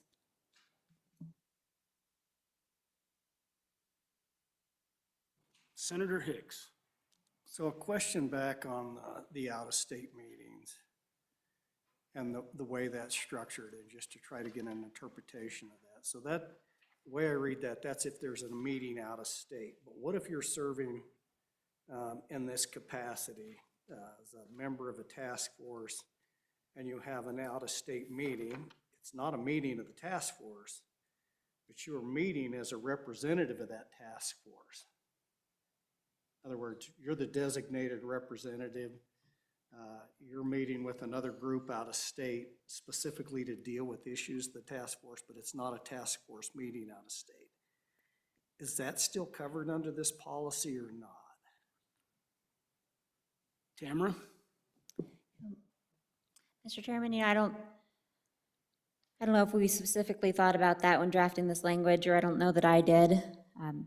It's modeled on the prior language that deals with meetings of national organizations, typically Just attending something informal with a national organization wouldn't qualify for this pre-approval. It's worded as a meeting, travel to and from meetings, and so that's continued. If you'd like to change that to just out-of-state travel, that could be updated through amendment. President Driscoll. Mr. Chairman, I think I like the way it is. I think now what we do is you apply to Management Council for authorization. I kind of like it, so you're just not pre-approved instantly. You just call Director Olbrecht and say, hey, we're supposed to be heading out of state. Can you get me a vote of Management Council to approve it? And I think rarely if they ever turned it down, if ever, but it makes everybody aware of what someone's going to. But I think we've always paid, as far as I know. I've seen no votes on it, by the way. I've seen one travel of mine have no votes, but, so people do look at it. So, Mr. Chairman, and I agree with that Management Council approval. What I'm trying to get to this issue is the way this is worded, it has to be a committee meeting of the task force out of state. Okay. I get What I'm saying, on numerous occasions, you may be a member of a task force that's going out of state to meet with another group to represent the work of the task force or I get what you're some capacity of that, and I think this looks to me as like it's overly restrictive that would preclude that, and maybe it doesn't, and that's what I was trying to get to, not the Management Council approval. I think that needs to stay in there. Matt? Yeah, Mr. Chairman, completely understand what Senator Hicks is asking. So what this language, the only thing it does is if you are a appointed member of a committee or task force, and that task force holds a meeting out of state, up to 2 of those meetings, you don't have to ask for Management Council approval. You can just go attend them. Now, say the 3rd one, though, you would have to ask for council approval to attend that meeting. And then to your point, if the task force or committees, appointed you to attend a conference that wasn't an actual committee meeting, you would need to come to Management Council under this language and ask for that approval, even if you hadn't attended your 2 pre-approved out-of-state meetings yet. Unless, I guess, the one caveat there, unless it's an NCSL or CSG or another, those sort of organizations meetings. Well, and that's the clarification I wanted to make sure that we're not excluding that opportunity. So chairman of a task force gets invited to come to another state committee meeting or, go to Washington DC to work on a national task force. So it's not a task force meeting per se, but you're representing the official work of that task force. That's covered, that you come to Management Council and they do have the authority to grant those travel expenses. And I just want to make sure that that's covered.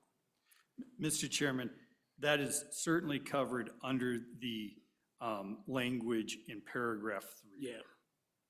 So Matt, I guess the question to me when I look at this is this paragraph really necessary? Because it seems to be covered in other places. Mr. Chairman, I think the only thing the paragraph does is if you're appointed to a task force that has out-of-state meetings, for those first 2 meetings, you don't need to bother council with approval. All righty, are there any other questions in general of the document? The travel document? I think I'll take public comment, see if there's anybody in the public that would like to comment, anybody online? All right, and so committee, what's your preference? Like last time, I can go through this page by page? No. I didn't think you wanted to do that. And so, okay, let's make a motion. I'll move to adopt the Travel regulations. Regulations. It's been moved and seconded by Chairman Nethercott. Senator Nethercott. Now, I'll ask for amendments. Are there amendments on the document? Mr. Chairman. Senator Hicks, please give a page when you do it. So on page 3, and this will be a conforming amendment on page 7 also. So if you go to page 3 and look at the new language, in subparagraph, let's see, Romanet 2, or Section 2, Romanet 2, would be to strike the language exclusive of salary and include the word salary. So And that would be a conforming amendment on page 7 also that deals with that same issue. So it would be travels, or per diem salary and travel expenses and So strike perceiving travel exclusive. and salary. Yeah. Matt, you guys, or Tamara, you got that? Is there a second? Second. It's been seconded, moved and seconded. Comment on it. Is there any comment on this amendment? Question having been called, all those in favor signify by saying aye. Aye. All those opposed, motion carries. Now we're back on the document, on the travel expense document. Any other amendments to the travel expense document? Not, I'll do roll call. Mr. Chairman, for the recommended changes to the travel to the travel regulations, Senator Hicks, Aye. Senator Kinski, Aye. Senator Nethercott, Senator Rothfuss, Representative Nyman, Aye. Representative Stith, Aye. Representative Yin, Aye. Representative Zwanitzer, Vice Chairman Driscoll, Aye. Chairman Summers. Aye. 10 ayes. All right, the travel regs have been passed. Now we're on to the next thing, Matt, and you're gonna have to give us who sent out the email, so or do we, has it been handed out to us? Mr. Chairman, Tamara noticed this in reading through the minutes from last December's meeting, that Senator Rothfuss made a motion that was adopted by council to amend the management council policies for JAC budget hearings compensation to provide for prep salary during those budget hearings. I think Ashley sent this updated policy, draft policy to you last night. It's management council policy governing the Legislative Service Office, interim committee activities, and legislative practices and procedures. Section 2, policies governing interim committee activities. And paragraph 17, JAC compensation for budget hearings. Mr. Chairman, it was sent between 7:30 and 8 this morning. Sent this morning. All right, so this is management council policies governing the legislative service, is that the one? Yep, that's it. All right. Has everybody got it? Have you found it? All right, I guess we're ready to go through it. Tamara? Great, thank you, Mr. Chairman. I apologize for not including page numbers on this, but luckily it's short, so hopefully we can keep our amendments straight. This, again, was included last year. The Management Council decided to authorize salary. Under statute, it's 285101E3. The legislative members are authorized to have 1/2 full-day statutory salary for each day they are engaged in work of a committee that would allow the member to prepare for that work. Now, policies have been in place in prior years to prohibit that from applying to members of the Joint Appropriations Committee when they're attending budget hearings. So in line with that change, the members requested this be a permanent change, and I think when you get to the legislative budget later today, you'll see that the amounts have been included that would allow for this payment to be made. This would be a kind of a companion change that would codify that in policy. So the first change comes within Section 2, Policy Governing Interim Committee Activities, paragraph 17. This is the statement on the JAC compensation for budget hearings. It would add that salary for preparation for budget hearings be compensated. On the next page is just a change into Management Council Policy 08-02. On the first page of that policy, we just add the date that we're meeting today, and then make a simple strike on what is the third page of your packet. It's number 3, subsection C. The wording is, salary for preparation shall not be paid for JAC pre-session budget hearings. We would strike that not, to make it affirmative, salaries shall be paid for JAC pre-session budget hearings for that preparation. And that is the entirety of the change there. All right. Any questions from any of the committee? Chairman Zwanitzer, and then we'll go with Rep. Stiff. Thanks. Can we do like a fiscal amount? I mean, is it for one day? It's 1 day paid to study? I'm a little, until we get to the fiscal stuff this afternoon, I hate to make the change this morning without talking to what the actual financial picture is. So could we go through, when we say that you'll be paid prep, is that per day, per agency, per week? A little better idea, please. Tamara. Representative Zonzer, so that is as is provided in the introduction to that change. It starts with number 3. It's salary authorized by Wyoming Statute 285101E3. And 285101E3 says that 1/2 daily amount, so half of the 150 for each day engaged in work for a committee. So for every full meeting day, 1/2 salary preparation is paid. If the JAC met 8 days, they would have 8 half-day salary of preparation paid. And I think we might have to go to our fiscal and our budget to see that number, or to estimate that number. Do you know it, Matt? Matt, you,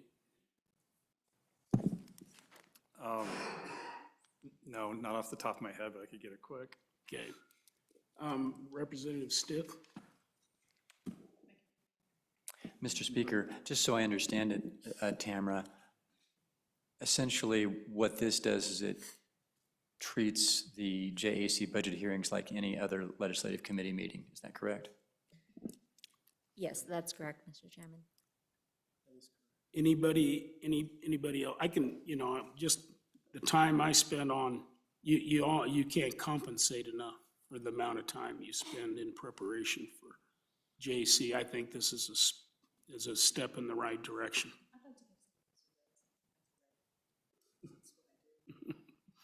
Anybody else have a comment on this? So I think I will ask for public comment. Anybody in the public would like to comment? Not, I will close public comment, and what is your pleasure? Move adoption. It's been moved, is there a second? Second. It's been moved and seconded, are there any amendments? All right, question having been called, let's do roll call on changes to the Legislative Office Interim Committee activities and legislative budget practices and procedures, whatever the document is. Mr. Chairman, for the recommended changes to Management Council Policy 8-2, Senator Hicks, Aye. Senator Kinski, Aye. Senator Nethercott, Senator Rothfuss. Representative Nyman, Aye. Representative Stith, Conflict. Representative Yin, Aye.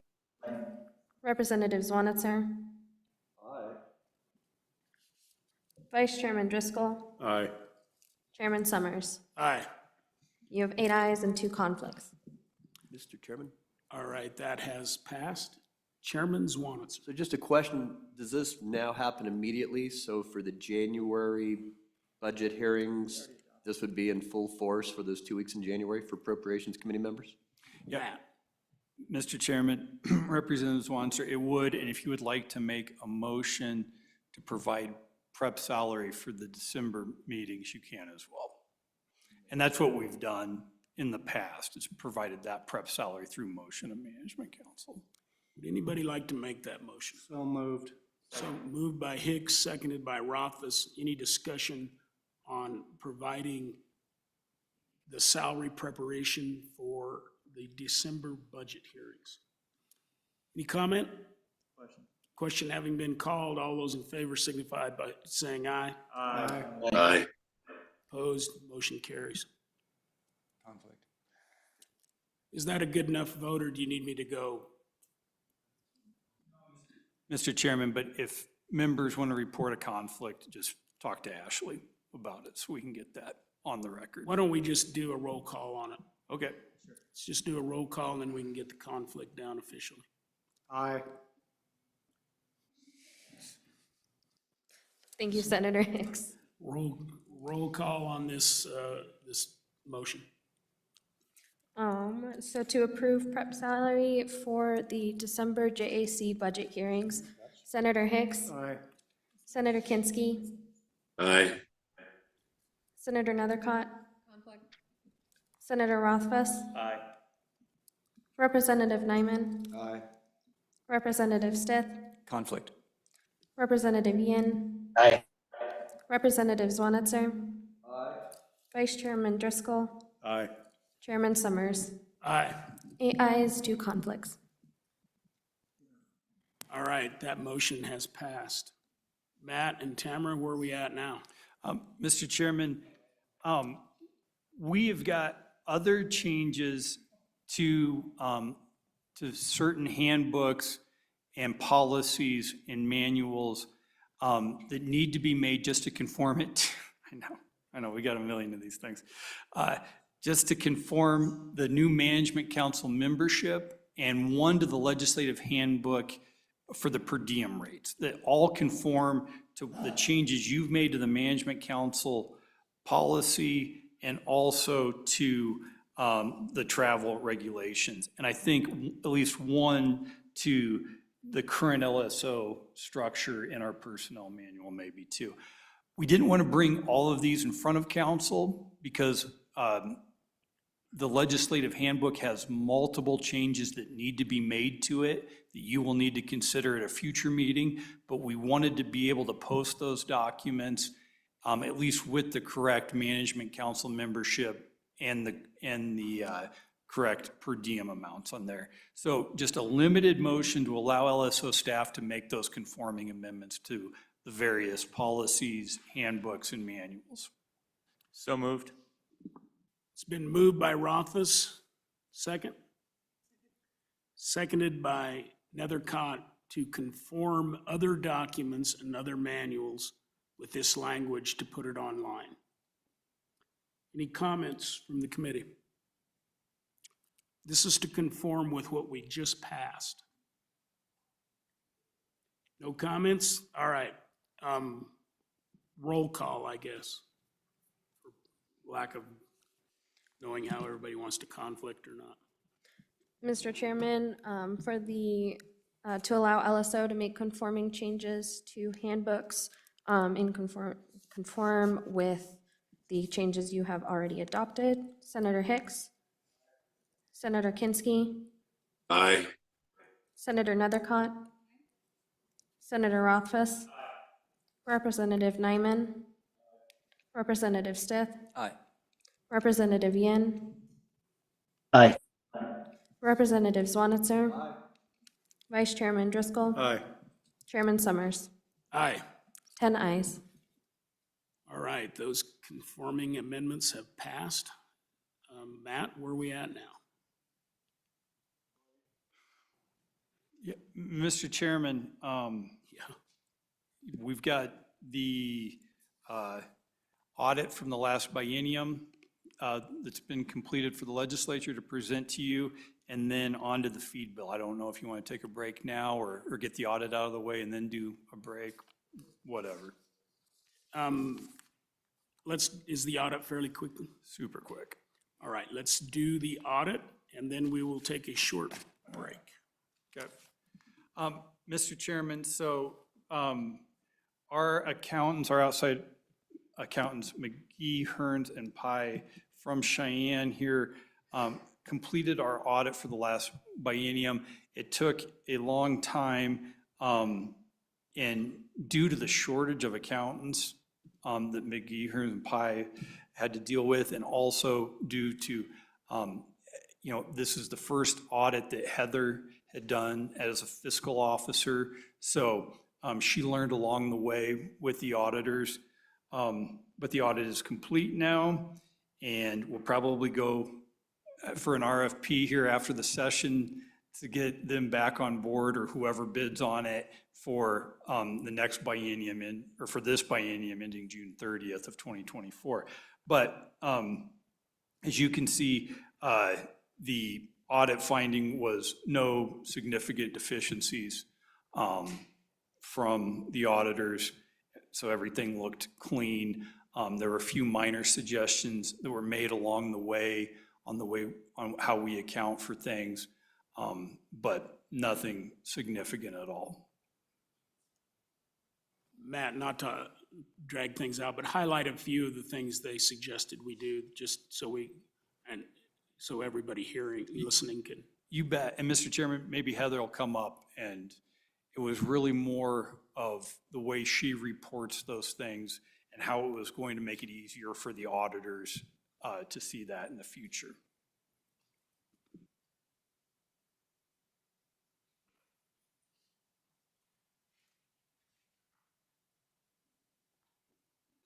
Heather, sorry.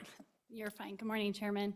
There were just one of their big pushes was to take things and make it a little easier. I think more so on them is they requested that we try to go to a yearly, just to make it a little bit easier, so you're not having to go back by 2 years and look back for the items they request. Other than that, there wasn't really too much more significant items that they requested. So just to make the audit look more like a yearly than a biennial audit, Correct. Is that fair? And Mr. Chairman, they do that with, I believe Brandy, our auditor, or our accountant, told us that internally with the state auditor's office and some other smaller executive branch agencies, where you do a major audit in the first year of the biennium and then kind of a smaller follow-up in that second year of the biennium. And that was one thing that they suggested we could go to in our next RFP that would make it easier for this audit to be completed in a timelier fashion. And of course, they'd probably get more money out of it. Mr. Chairman, I can honestly say this. This is the same accounting firm that does all of the state government. They have been more than fair in what they've charged us. Good.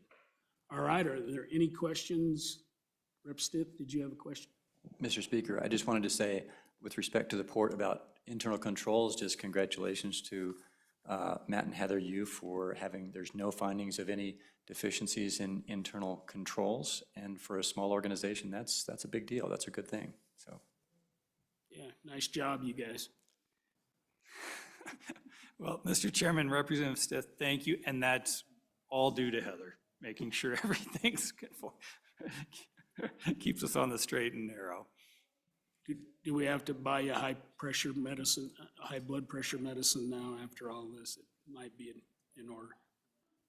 Well, thank you. Anything else on the audit? If not, thank you. Good job. Let's take a 10-minute break.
Okay, let's, seems like I've got, either that mic's really hot, or I've got another mic on here close. Maybe it's just me. Maybe my ears finally opened up from this bug, I don't know. So with that, I think we're gonna move on to the legislative feed bill, the budget, legislative budget, and Matt and Heather, welcome and thank you. And I think we're gonna start with the spreadsheet first, and Matt's gonna kind of go through some of the stuff. Okay, Mr. Chairman, thank you. So we're presenting today the draft legislative budget for for fiscal years 2025 and 2026. And it's 24 LSO 364, and working draft before you is 0.4. And Mr. Chairman, within council, Heather sent multiple spreadsheets last week. We haven't posted these online yet, and the reason for that is whatever council does today, we'll update those spreadsheets and then put those online with the final bill. We didn't want the confusion of having multiple spreadsheets out there. But, Mr. Chairman, the spreadsheet I am going to work off of primarily is a spreadsheet that has the proposed budget numbers first for 25-26, and then a comparison of the previous biennium, 23-24, and the difference between those budgets per line item, and actually per unit within our line items. So everybody go to page 6. 6, or it's the second pack if you're looking at the paper.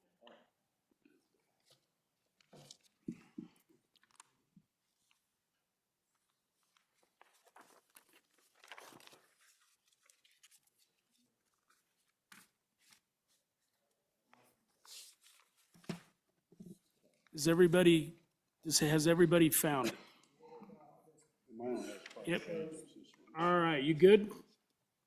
Mr. Speaker, we're having trouble identifying which document. The one that looks like this. Well, Mr. Chairman, it's the one that actually says Legislative Service Office Legislative Budget at the top.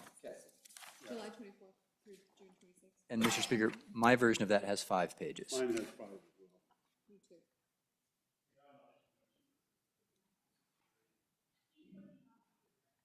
Oh, He doesn't count. yeah, no.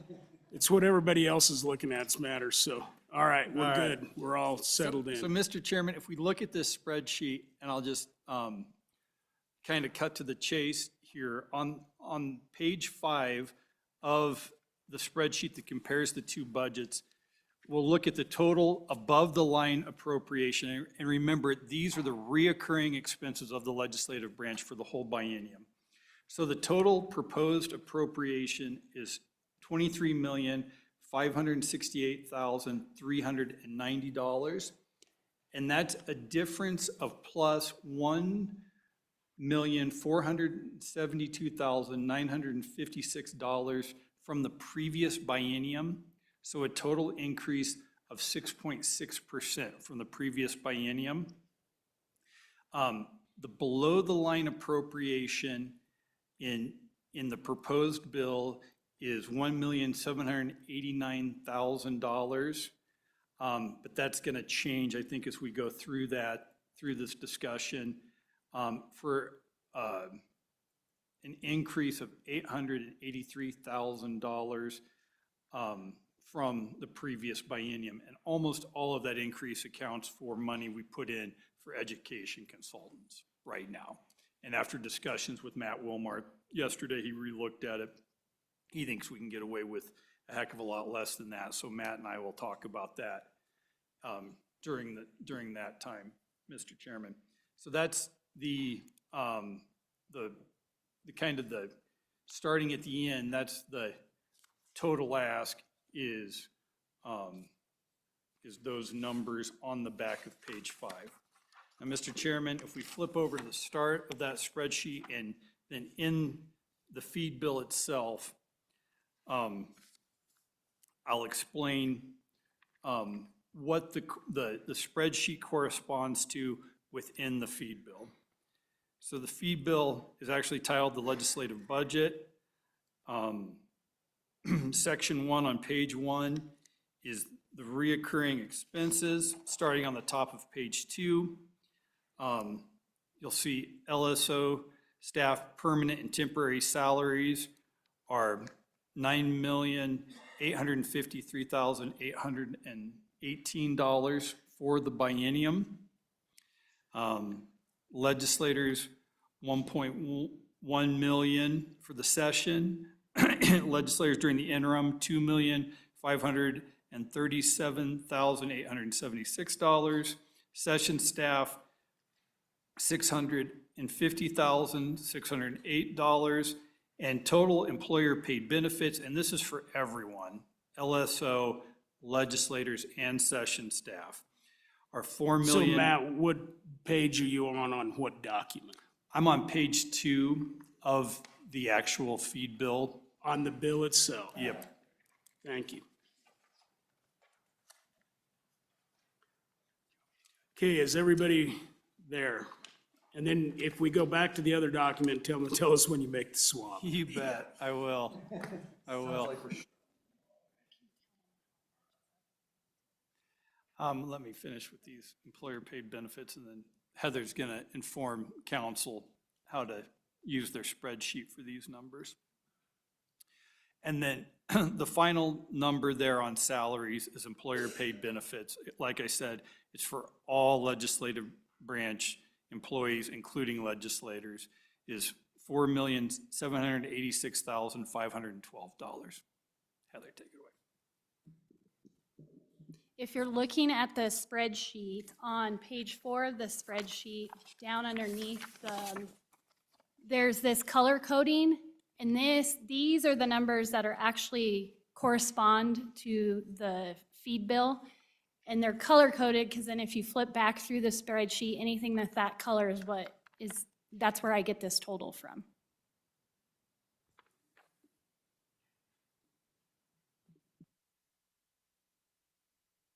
So on the summary page kind of your spreadsheet is where we can kind of correlate that, is that correct? Yes, that's correct. All right, Matt, please continue. And then, Mr. Chairman, I think maybe if we just look at that handy guide that Heather provided on page 4, you can see what the differences are between FY 2025 and 26 and FY 23 and 24, and what the growth is.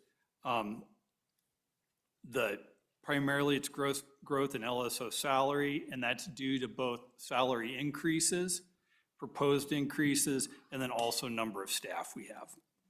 We've grown from 42 staff members during the last biennium to 45 currently. And then the other growth, actually that's probably on the next thing that I'll talk about, is our increase in per diem for legislators, for in-state and out-of-state travel, Mr. Chairman. And that is the next, switching back to the draft bill on page 2. In-state travel, mileage and per diem during session is $1,095,024, and that is solely for legislators. But mileage and per diem for the interim is also for staff as well as legislators, and that's $1,238,390. The next item is out-of-state travel. Again, in the draft bill, the travel expenses for out-of-state travel are $88,800, and per diem is $118,800.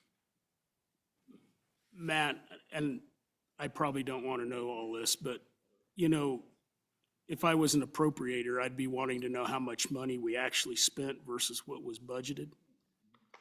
And so if there's any, if there was an area where it was odd, right? Like we budgeted $1 million for whatever the last time, and we we didn't do that or we exceeded that and now is the reason we're doing this. You just might tell us how you true up your budget.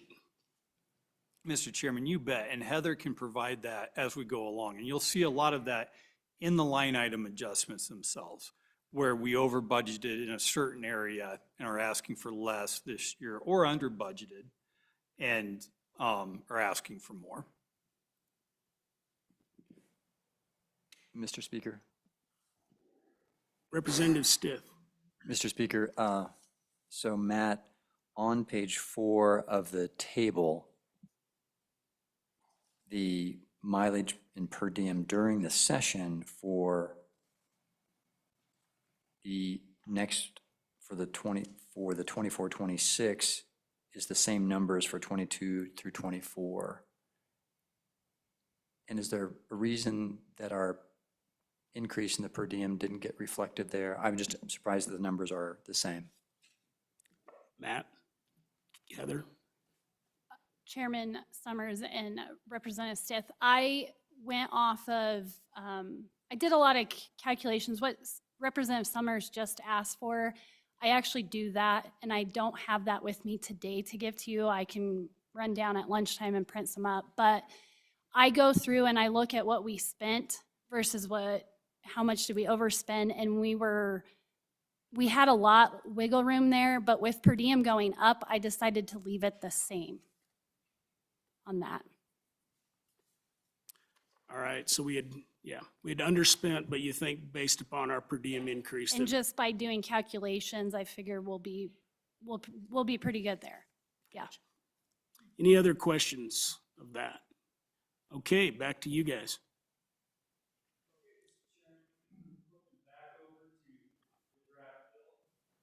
Sorry, Mr. Chairman, flipping back over to the draft bill. The next section on page 2 is the annual dues to the organizations that the legislature is a member of. The National Conference of State Legislatures, and the way we work this is they provide us with what they think they're going to charge us for dues during the upcoming biennium. And we build our budget off of those. So NCSL, $269,500, Energy Council, $76,800, Council of State Governments, $229,022, and in the other category, which includes the Education Commission of the States and some other things that, such as staff, dues for the Bar Association and also other professional organizations like accountants, is $15,520.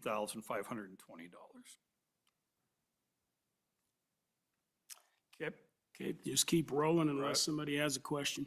Will do. Next is registration fees, and this is for fees for members and staff to attend conferences, $65,600. Telecommunications, Mr. Chairman, on the top of page 3, $50,000. ETS services, $10,000. So just to hold up, and I don't know, maybe I get too anal about this, but if you could refer to what the change is as you go to each of these, what's the change from the last budget? And then explain why it's gone up or down or whatever. You bet. Mr. Chairman. Because this one seems, out of a small budget, you're going up 10,000, For registration fees? Yeah, Mr. Chairman, that is just reflective of inflation on what it costs to attend meetings around the country. It's not an increase of the number of members who are attending meetings. I don't think we've seen an increase in the amount of out-of-state trips from membership. It's simply an increase of what those trips cost. Okay. All right, thank you. All right. This is a big catch-all, Mr. Chairman. The general administrative support is almost $1 million, $990,520.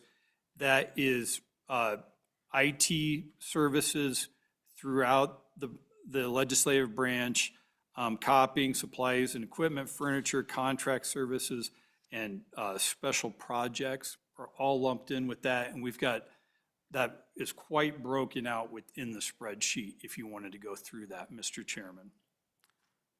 You know, I think it's, I was reminded by one of my appropriators this morning that detail matters, so I would just as soon know what we did and why we did it.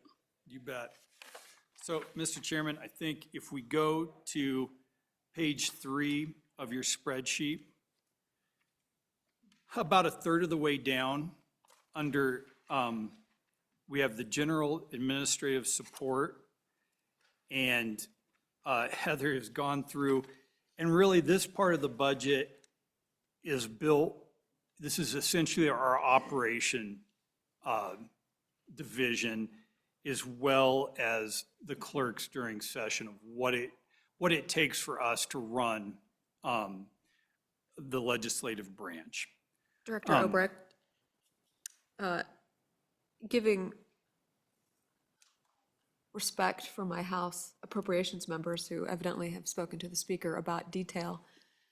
Unfortunately, this spreadsheet doesn't have specificity about the number of computers that are currently in this budget. Can you please provide that? That's what we need to know.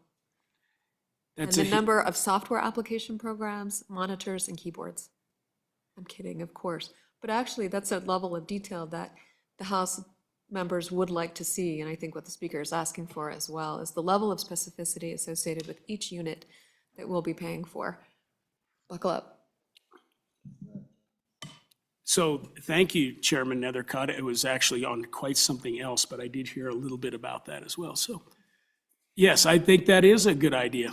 Just tell us what's going on. Fortunately, there's not any change from one biennium to the other, so we're keeping kind of flat. But I think it is important that since we are passing this, that we understand what we are buying and what we're not buying. Well, you bet we can get those numbers for you. But we do have the breakout here that Heather has provided for the rest of what we're doing for the general administrative support. So if anyone has any questions about that, it is our software programs that we buy, our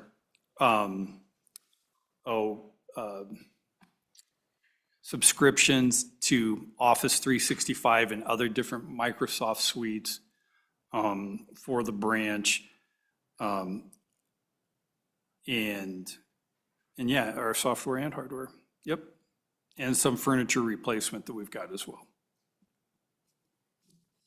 Just one question I would have is, obviously you have the same exact as last time, so does that mean we pretty well spent what we had, or do we usually have slop left over in this and we continue to want to have some leeway left over in that? So what's this budget? Is it pretty tight or is it not?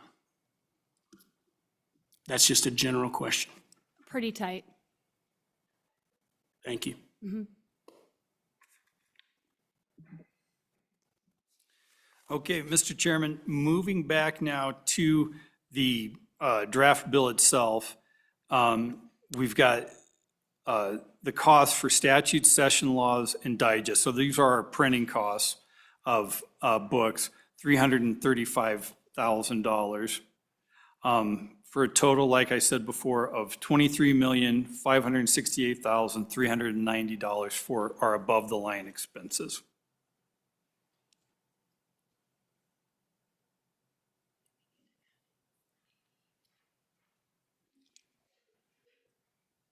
Please go ahead. So I know, Mr. Chairman, the last year we did ask whether members wanted the statutes printed, and I'm assuming that's the reduction of 100,000. Is that correct, or is that coming from somewhere else Please. on the publications? Yeah, Mr. Chairman, that we had some real uncertainty as we went out for bid on our statutes of what that would cost. And mainly not due to legislators requesting sets of statute books, but the whole statute publishing industry was turned on its head by a U.S. Supreme Court decision out of Georgia, where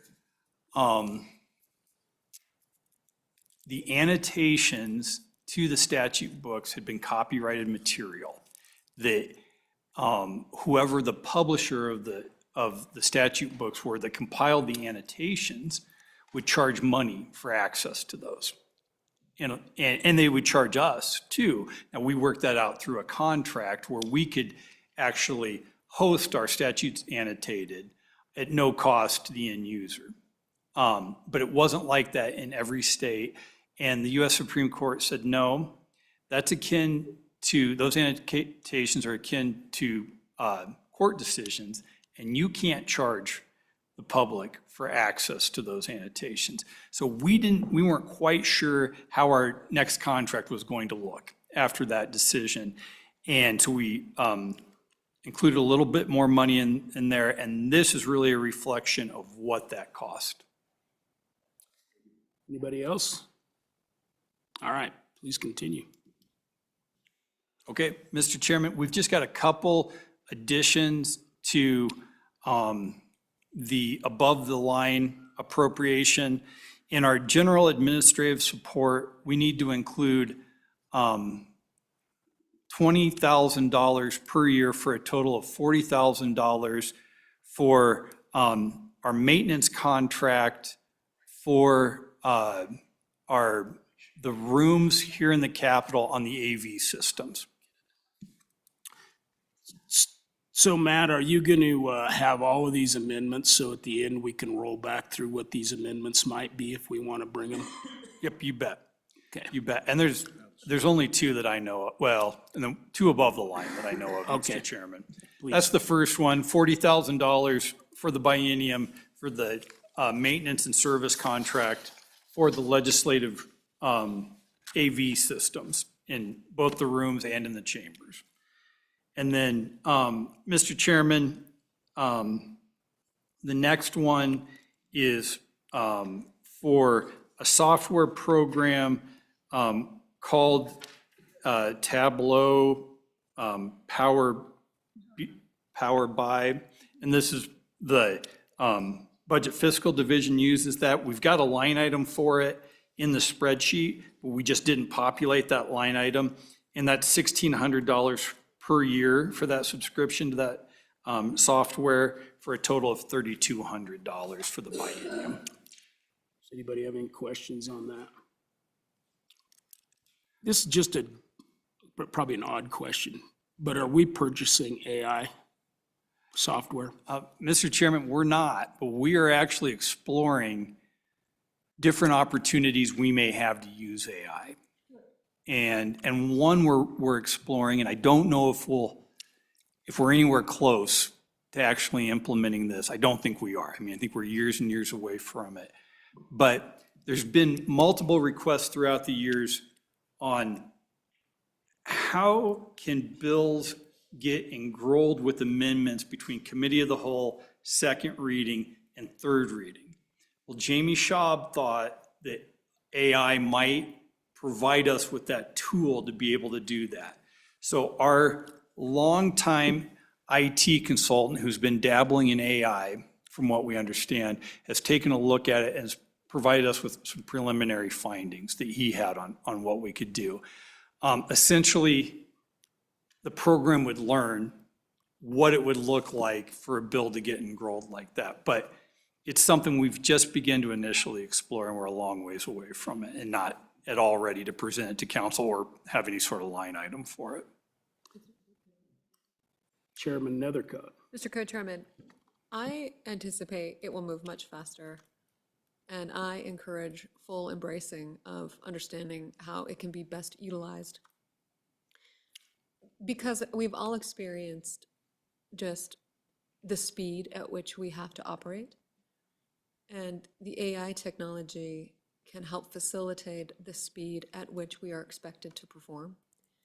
And it doesn't replace critical thinking, verifying and checking, but lawyers are experienced in evaluating research and the quality of that research and then verifying its credibility and its accuracy. But we still go to multitude of sources of information and then we go verify before we put our name on it. This is going to be the same scenario.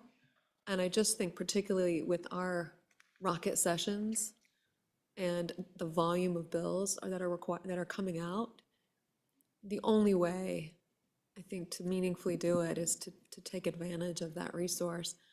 So I think there's more potential there, whether it's available for free or for a small user fee, like on GPT-4, that there's a lot of use for LSO through your discretion. Matt? Mr. Chairman, I agree. And Senator, the other area we're looking to begin to use AI, and again, a long ways off, is in our document management systems too, and working on that metadata. So that's something we're exploring as well. Now, I did mess around with some ChatGPT earlier this summer and found out that probably AI can do my job, but I asked AI to do a Craig report, and AI said it cannot do Don's job. So. You're safe, don't worry. Yeah. You know, I think, Matt, and eventually we'll go down this path, you know, probably I'll be gone from here.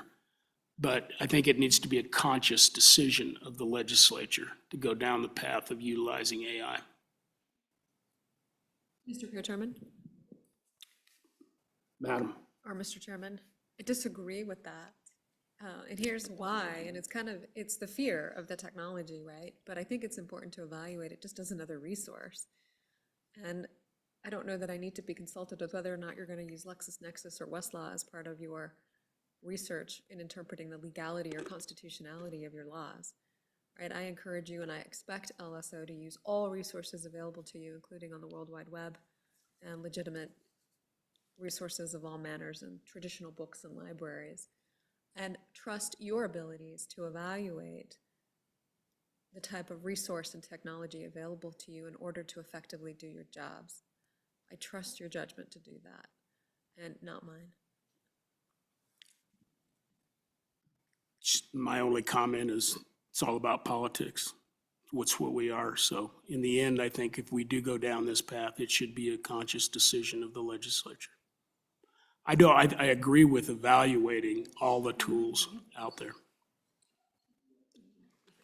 Anyway, Great. carry on. All right, Mr. Chairman, so that's the end of the above-the-line appropriations. And maybe I'll ask Matt Wilmarth to come up to walk through some of the below-the-line stuff. But Section 2 is just your traditional flex authority. The Management Council may transfer funds from one expense category to another under Section 1 of this Act as the activities of the legislature may require. We have additional flex authority in another section in this bill. Section 3 is the travel provision. The appropriations for out-of-state travel under this Act shall be used to reimburse legislators for documented legislative travel and per diem expenses to attend out-of-state meetings in accordance with the policies of Management Council. Section 4 is the carryover of funds for specifically, Mr. Chairman, this is the carryover of funds that were appropriated to the legislature for professional services, particularly professional consulting services in paragraph 1 for K through 12 education responsibilities, and Matt's got the numbers for those. Paragraph 2 is, that's the carryover, the laptop computers that legislators purchase when either they leave the legislature or their computer ages out at the replacement period of 4 years. When they purchase those, we continue to carry over those funds. And Section 3 is the big carryover of all unexpended funds under the current feed bill. We carry those over to the next year. That's a provision that we've been including in the feed bill, that you've been including in the feed bill for, I think, 4 biennium now. So, and you know, we use those primarily for extraordinary expenses of the legislature. And, the big ones are the special sessions. You don't know when you're going to have a special session, you don't know how long it'll be, and this gives us the flexibility to not need to appropriate more money and make that a political issue to have a special session. Any questions? Guess carry on. All right. On the bottom of page 5 is section 5, and that is our appropriation for technology projects. And that's $150,000. And, we have continual improvements to our bill drafting system, to our document management system, which we're working to stand up right now, and other technology projects within the legislature, new voting systems within the houses. And so that continues, and we thought the appropriate level for that funding this year was $150,000. What's that been in the past? Well, Mr. Chairman, that's gone up $25,000 this biennium, so it's been 125 in the past. And what's the reason? That's almost primarily due to what we've been doing on our document management system. And Karen Nett, who is our legislative librarian and document manager, has been working. First, we had a consultant to help us decide what system we were going to use, whether we were going to buy a document management system or whether we were going to tailor our SharePoint and our Microsoft suite to our document management needs. And we had a whole document management team. We met with this consultant. His name is John Hushka. John's a great guy. John had worked with us as we built out our bill drafting system too. John helped us with our security surrounding our SharePoint systems and using the Teams concept for document management and then also for workflow and security, and convinced us that the right thing for us to do was to build out our existing SharePoint system to tailor it to our document management system. And Kara and John and our IT staff have done some incredible things with the search function within SharePoint, and we're beginning to migrate from our existing server into SharePoint documents. And right now what we're transitioning to is figuring out forms and the metadata we want to fill out on those document management systems, and what the essentially what the cataloging system is going to look like for those documents as we move forward. And Kara has an incredible library background and has been really instrumental. She's been learning the legislative process the last, I think she's been here about 15 months. And also she's learning all this IT that goes into that too. But anyways, the growth in that is almost exclusively due to us trying to stand up this document management system. Okay, thank you. Please continue. Any questions? Okay, Mr. Chairman, Section 6 gives you the authority to provide compensation in the form of mileage and per diem to legislators elect to attend new legislator training, or also to members who are appointed to fill the term of an existing legislator to attend those trainings as well. And, Mr. Chairman, it's about $34,000, and this is just our guess of how many members may be elected at the 2024 general election, and that's just based on historic turnover. Mr. Chairman, President Driscoll. Director Olbert, is that based on a one-day training? No, Mr. Chairman, this would be based on 3 days of training prior to a general session, and then 1.5 days of training prior to a budget session. And then this includes per diem and the entire cost of it? I guess it would just be 3. Yes, yep, that's right. And I guess it would just be before the general session, because before the budget session, it would only be for newly appointed members. Right. Current members would get just their regular. So if we added a couple Cost. days, it'd basically double it. Right. Yeah, if you wanted to add more days to a training, Mr. Chairman, what we would do is just use contingency funding to pay for that difference. Okay. I don't think we'd necessarily ask for a larger appropriation here at Very this good, time. thank you. And then moving forward, then we would just build our next budget off those additional training days. I'd like to see us have a couple more days, all four and Warren, everybody. I agree. Anybody else? Questions here? Okay, Matt, continue. Okay, Mr. Chairman, Section 7, and Matt Wilmarth and I had discussions about this yesterday, and you know, he pointed out correctly that probably this shouldn't be titled school finance recalibration, it should just be titled school finance. And so maybe a motion would be in order to strike that recalibration, because these funds, by their very terms, can be used for any sort of retention of professional services that deals with the legislature's duty to develop a constitutional model of K through 12 funding.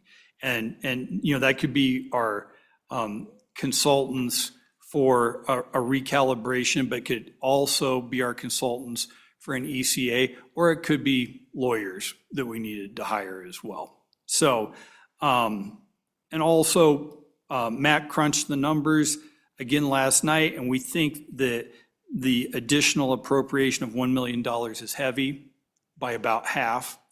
And so we believe that if you wanted to reduce that to $500,000 with the carryover we have, would be more than adequate for any consulting services we would need during the biennium. Now, I would just state that the reason we thought it appropriate to include this additional money for a potential recalibration is if we want to go out for a recalibration following in calendar year 2025, we really need to put that RFP out on the street in calendar year 2024. And it would be for this council then to decide who we were going to retain to do that work once we got the bids. So that's why Matt really felt like putting that money in this feed bill was appropriate. President Driscoll. So you said it was pretty rich. If we struck the recalibration out of there, would that allow us to hire outside counsel if we decided we needed to? Mr. Chairman, Mr. Vice Chairman, we could still hire outside counsel even if we left recalibration in there. I just think it would more accurately reflect what the. I realize you can, it's just because council gets into budget pretty fast, Mr. Olbrich. You bet. I'd like to have the money sitting there if we get in a bind that could get there. So, yeah, and I visited with Matt about this. One, I thought the number was too high, and I worried about if we spell out recalibration, then it signals some kind of money that we've set aside to a contractor. So that's why I thought it would be good to maybe alter this. We always have another budget coming up to rectify things if we need it. I guess continue. Okay. Top of page 8 is section 8, and that's our special contingency fund. You can see this has been reduced from $500,000 to $350,000. We just found that within the last few biennium, we haven't needed a full $500,000 of special contingency. And we thought this would be more than adequate to meet anything we needed, plus with our carryover from the last biennium. Please, Senator Rothfuss. What's the balance of that carryover?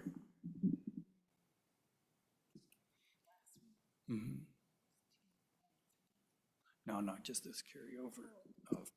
And Mr. Chairman, just for special contingency. Sorry, I don't know that off the top of my head. I'd have to get to you. Perfect, thanks. But Mr. Chairman, maybe Heather, just give everybody a rundown of when you use that special contingency. Well, one, the time I use it a lot of times is when legislators go to the executive, if you're appointed to an executive committee. I've been using the special contingency for that. If we have just something that we wasn't really accounted for in the budget, then I'll turn to the special contingency and use that. Okay, please continue. Sorry, Mr. Chairman, just one other thing. The other thing we use special contingency for a bunch, and I don't think you said this, was, but if you did, I'm sorry, was a lot of times bills will put duties on legislators, but not include an appropriation for them. So we will use that. Special, task forces or committees get created, no appropriation. This, we use special contingency for that. Or if committees go over their allotted budget, we use the special, this line item for that. Senator Hicks. Mr. Chairman, may I have a question on that with the language? Extraordinary expenses is pretty broad. It's kind of what we decided. But the question is specifically, and this has come up with a number of committees in the last year during the interim, as to whether there was an opportunity for them to bring in professional expertise similar to what Microphone, please. whether that was broad enough to allow committees. There's been a number of requests, inquiries, I shouldn't say requests, from committees as to whether there was any money in LSO's special contingency that that the committee could actually go out and hire and bring in special experts, subject matter experts, to help the committees craft or understand complicated issues. Do we need to add some language there that says that through management council, that we can hire professional expertise? So in other words, if a committee come to management council and said, we need to bring in a couple of subject matter experts on federal oil and gas leasing, we just don't have that expertise. Would this be covered under special contingency, or do we need to go in there and add language to say that the management council, other than just school finance, can hire special expertise, outside consultants? Matt. Mr. Chairman, Senator Hicks, when those requests have come in the past, there's never been any indication that they couldn't be approved by management council with using special contingency funds. And I do think that's an extraordinary expense. It's not something we're used, that we do on a normal basis. Now, where we actually provide for such a thing is within the chairman's handbook that management council puts out. It outlines how a chairman could retain outside experts if they wanted to, and then going through management council to approve that request. Senator Rothfuss. Thanks, Mr. Chairman. We first set this special contingency account up probably 10 years ago based on when we were working the feed bill. There were probably 8 different little contingency accounts that we were putting together, each of about $100K a pop, based on all sorts of things like we're discussing. And finally just got to the point where it seemed unnecessary and redundant to have many stated accounts, and just came up with this: at management council's discretion, we'll have an aggregate fund that could be used based on whatever contingency the management council deems appropriate. So I certainly think the intent of establishing a special contingency account is exactly consistent with what Senator Hicks is asking, as well as literally anything else that comes across our plate that we didn't anticipate when we were working the feed bill. All right, anybody else? Okay, Matt. Okay, Mr. Chairman, Section 9 was included probably about the same time that the special contingency was. And really, it was under Governor Meade's administration. There was a lot of out-of-the-country legislative economic development travel. And legislators wanted to be included within that. And again, the governor's office said, well, you guys need to provide your travel budget yourselves for that. This just gives authorization to use this money for legislators who want to partner with the executive branch to do on economic development activities, to have their travel reimbursed by management council upon management council approval. And we really have seen less of a use of this in recent years. Just a quick note on that. Does it say by approval of management council? I was just glancing through that language. Mr. Chairman, on the top of page 9, reimbursement of travel expenses for members of the Oh, legislature. there it is. Yep. Got you. Sorry. All right, keep going. Okay. Mr. Chairman, Section 10 is the annual State Treasurer's Investment Conference. There's $20,000 from the general fund to LSO for registration mileage and per diem for legislators to attend this conference. And registration payments shall not exceed $350 per legislator, excuse me. And Mr. Chairman, this is really for members of the Capital Finance and Investment Select Committee to attend this, though members of the Appropriation Committee have also been approved in the past to do so. Senator Rothfuss. Thanks. And on that, we don't have a restriction explicit here to appropriations or Cap 5, even though Cap 5 and appropriations tend to be the ones that go.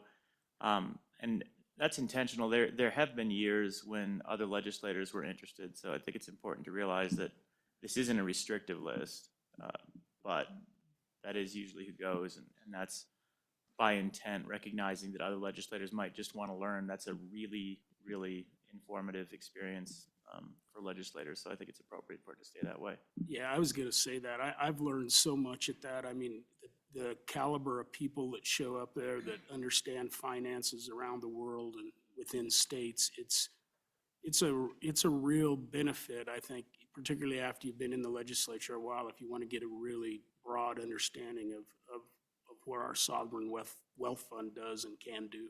It's really good. All right, please continue. Okay, Mr. Chairman, Section 11 on the top of page 10, two appropriations for furnishings and projects within the Capitol complex, $50,000 for that, and then $10,000 for room management equipment and professional fees. Really, these are all for items that come up in our spaces in the Capitol that need to be improved. A great example is Representative Conrad wanted to get management council approval for flags in meeting rooms. Management council approves that it would come out of this. Wendy uses this as her budget for miscellaneous furniture that we need to put in our space. We've used it for not only office furniture for legislators and staff, but also for furnishings within the hallways and within the galleries as well. Yeah, I got a quick comment on that. We just need to make sure we don't overdo it. I guess it depends on each individual office, people that holds up, but like mine, there's too much stuff in my office. Just saying, we could have saved some money. I'll come take some. Okay, you can. Yeah, let's go shop it. Doesn't your window open? What's that? Doesn't your window open? I don't throw it out. I can't touch it. Anyway, Senator Hicks, you had something? Yeah, so Matt, we had a recent incident with some IT equipment with the PBS live streams and stuff. So I'm just wondering where that money came out of and do we need to maybe broaden this just a little bit to cover those circumstances, or are we covered someplace else? We had to acquire some of that to stream those meetings. Matt? Yep. So, Mr. Chairman and Senator Hicks, and maybe just for everybody, what Senator Hicks is referencing is management council approved through email ballot the purchase of a second microphone system for Wyoming PBS for our committee meetings. When they have more than one committee meeting at a time, they had an old system. They didn't need two microphone systems except for covering legislative meetings. So Management Council approved the purchase of a second microphone system for PBS for those purposes. That came out of our special contingency. That's how Heather accounted for those. All right. Please continue. Okay, Mr. Chairman, top of page 12 is $25,000 for the interpretive exhibit and wayfinding subcommittee salary, mileage, and per diem for legislative members of that subcommittee. And Wendy and Rihanna and Chairman Senator Landon and maybe Auditor Racines will talk about that later this afternoon, but that's just, there was no appropriation for that, or the appropriation has ended by now, and so that's just keeping that subcommittee going for the next biennium. Section 13 is $150,000 for us to host the 2025 annual meeting of the Council of State Government West in Wyoming, including travel expenses and per diem for members of the legislature and staff of the LSO to attend the meeting. And Representative Yan could probably talk about this more, but this is right on par when we thought we were going to hold the meeting in 2020 in Wyoming. And then Senator Von Flateren was heading up the effort. What it involves is a heck of a lot of fundraising from the Wyoming legislative sponsor and partners, and then CSG as well, and then a certain amount of matching funds from the legislature to host this meeting. But this also includes travel for all legislators who would like to go and all staff members who are able to go to the meeting as well. Travel and per diem, I assume. That's correct. So Representative Yin, you want to fill us in? Are we underfunding here? I remember the last time this came up, and we ended up having to add money to the pot in the end because it didn't cover enough. So I'm just hoping we have enough money appropriated. Representative Yin. Mr. Chairman, thank you. I think this amount should be okay. I believe the last time the amount was 125,000. I agree. I don't want us to have to come back and do that. My hope, though, and this will be partly my job, is to make sure that we get enough outside funding where we are fine with the amount of funding that we provide from the legislature. And I think it'll be good to have it in Wyoming because I'm not sure the last time we hosted in Wyoming. It probably was around 2007. So it'll be nice to show off the state again and show off what we do in Wyoming. Thank you, Representative Yin, for your work on that. Anybody, any questions? Not, can keep going. Okay, Mr. Chairman, I think we got this about wrapped up. Section 14 on the top of page 12 are just the effective dates. We say some of those below the line appropriations are effective immediately, but the main appropriations don't take effect until July 1 of 2024. So the start of the new biennium. All right, thank you. Does anybody want to go through the spreadsheet more or through the bill anymore, or have any general questions? It's 11:38, Chairman Nethercott. I think we'll get there. I've been late for a lot of things in my life, but lunch isn't one of them. Yes. All right. I'll take public comment if we don't have any questions. I'll take public comment on the legislative budget bill. Public comment. Okay, I will close public comment. And, you know, I thought I'm not going to go page by page. What I'm going to do is ask for specific amendments. And then Vice Chair Driscoll, if you have some conceptual amendments or something, I think. So I think the first thing specific, so go to a page, go to a line, tell us what you want to amend, and then at the end, we'll do some conceptual amendments if anybody has that. So let's go with the page, the specific amendments first, so. I'm not going page 9. Tell me where to go. Okay, so you want to do some conceptual amendments? Okay, I'll just let you run your conceptual amendments. We'll do that first. First one is I'd like to have House and Senate pages skip per diem. As I understand it, they used to in the past out of the feed bill. So our pages on both sides at this point in time have to pay all their own room and board coming here. And I'd like to see us include that again, if you can give me a rough idea of the cost. So, Mr. Chairman, so the motion would be to provide room and board while in Cheyenne for legislative pages. And I think if we went with the per diem amount of, whatever the, $159 a day for Laramie County right now, times the days of session and the number of pages we have. I think a lot of times we get pages from Cheyenne too, so we wouldn't need to worry about per diem for them. They're already provided lunches, all pages are. So I think, roughly, about $2,000, I think would cover that expense. Mr. Chairman, I think it's a great expenditure when you get up to country like ours, and, it makes a difference a lot of time, particularly on families who don't have great means, whether they can come and participate or not. I know I hosted one last year that I paid where we were on.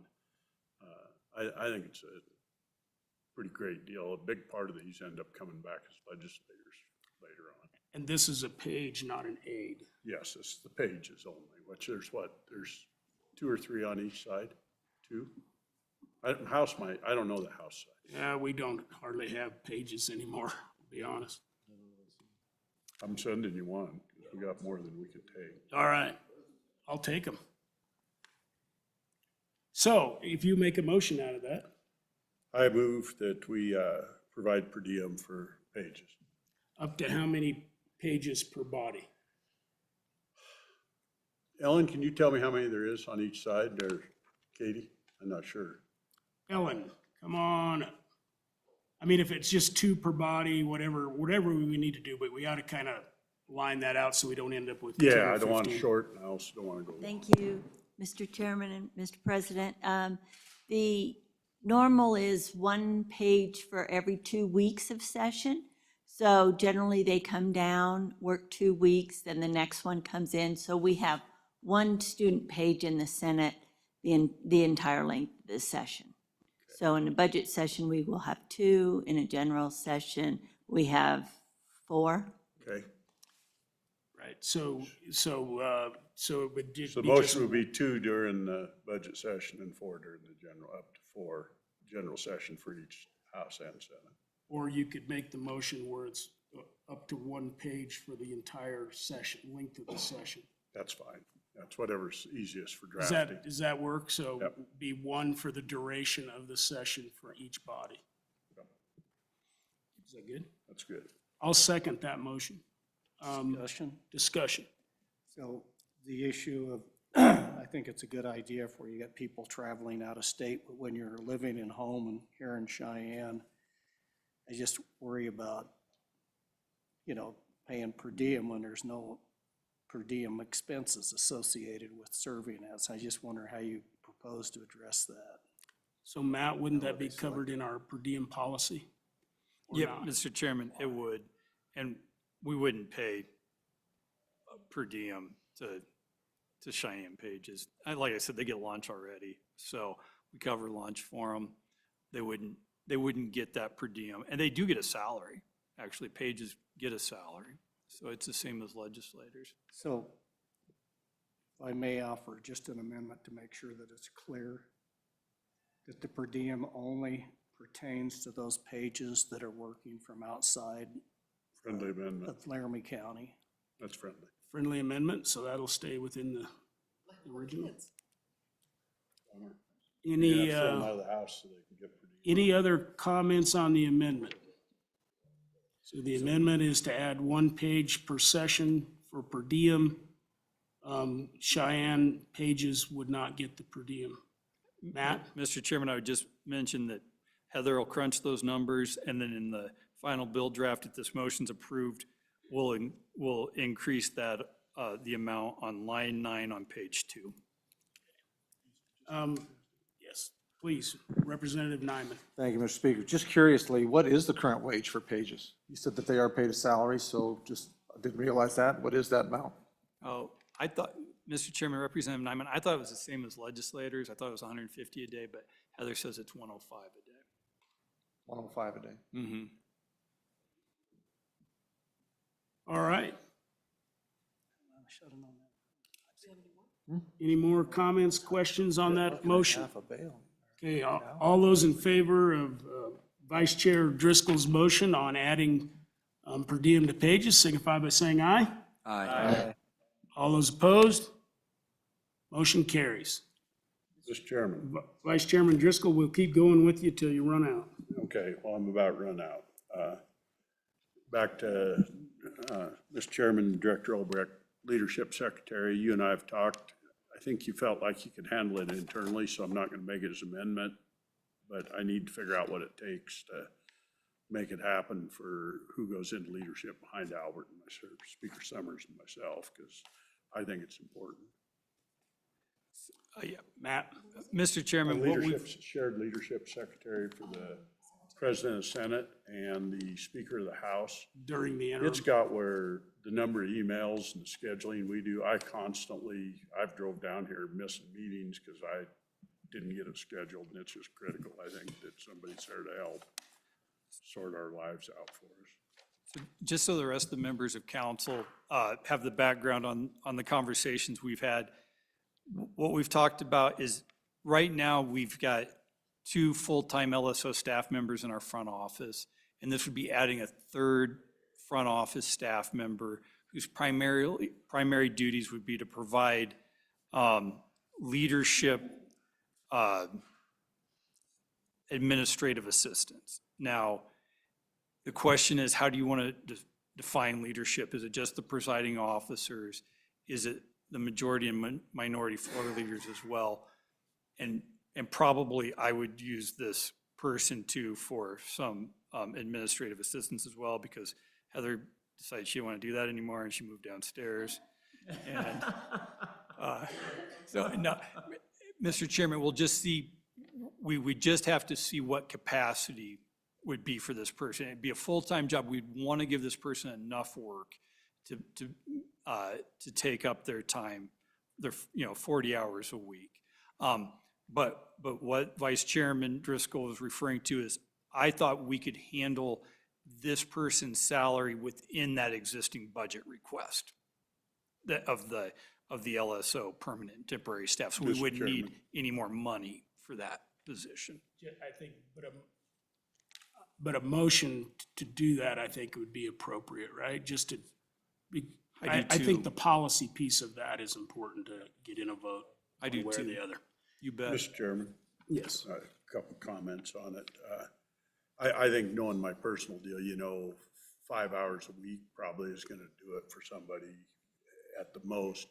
If you add in the other leadership, you run into some different deals, which would make it full-time. And to me, that's where the break falls, is if you're just doing the Speaker and the President of the Senate, I think you're probably talking about a quarter-time job at most, probably. If you start adding in, obviously, if you do majority floor leader, you need to do minority floor leader.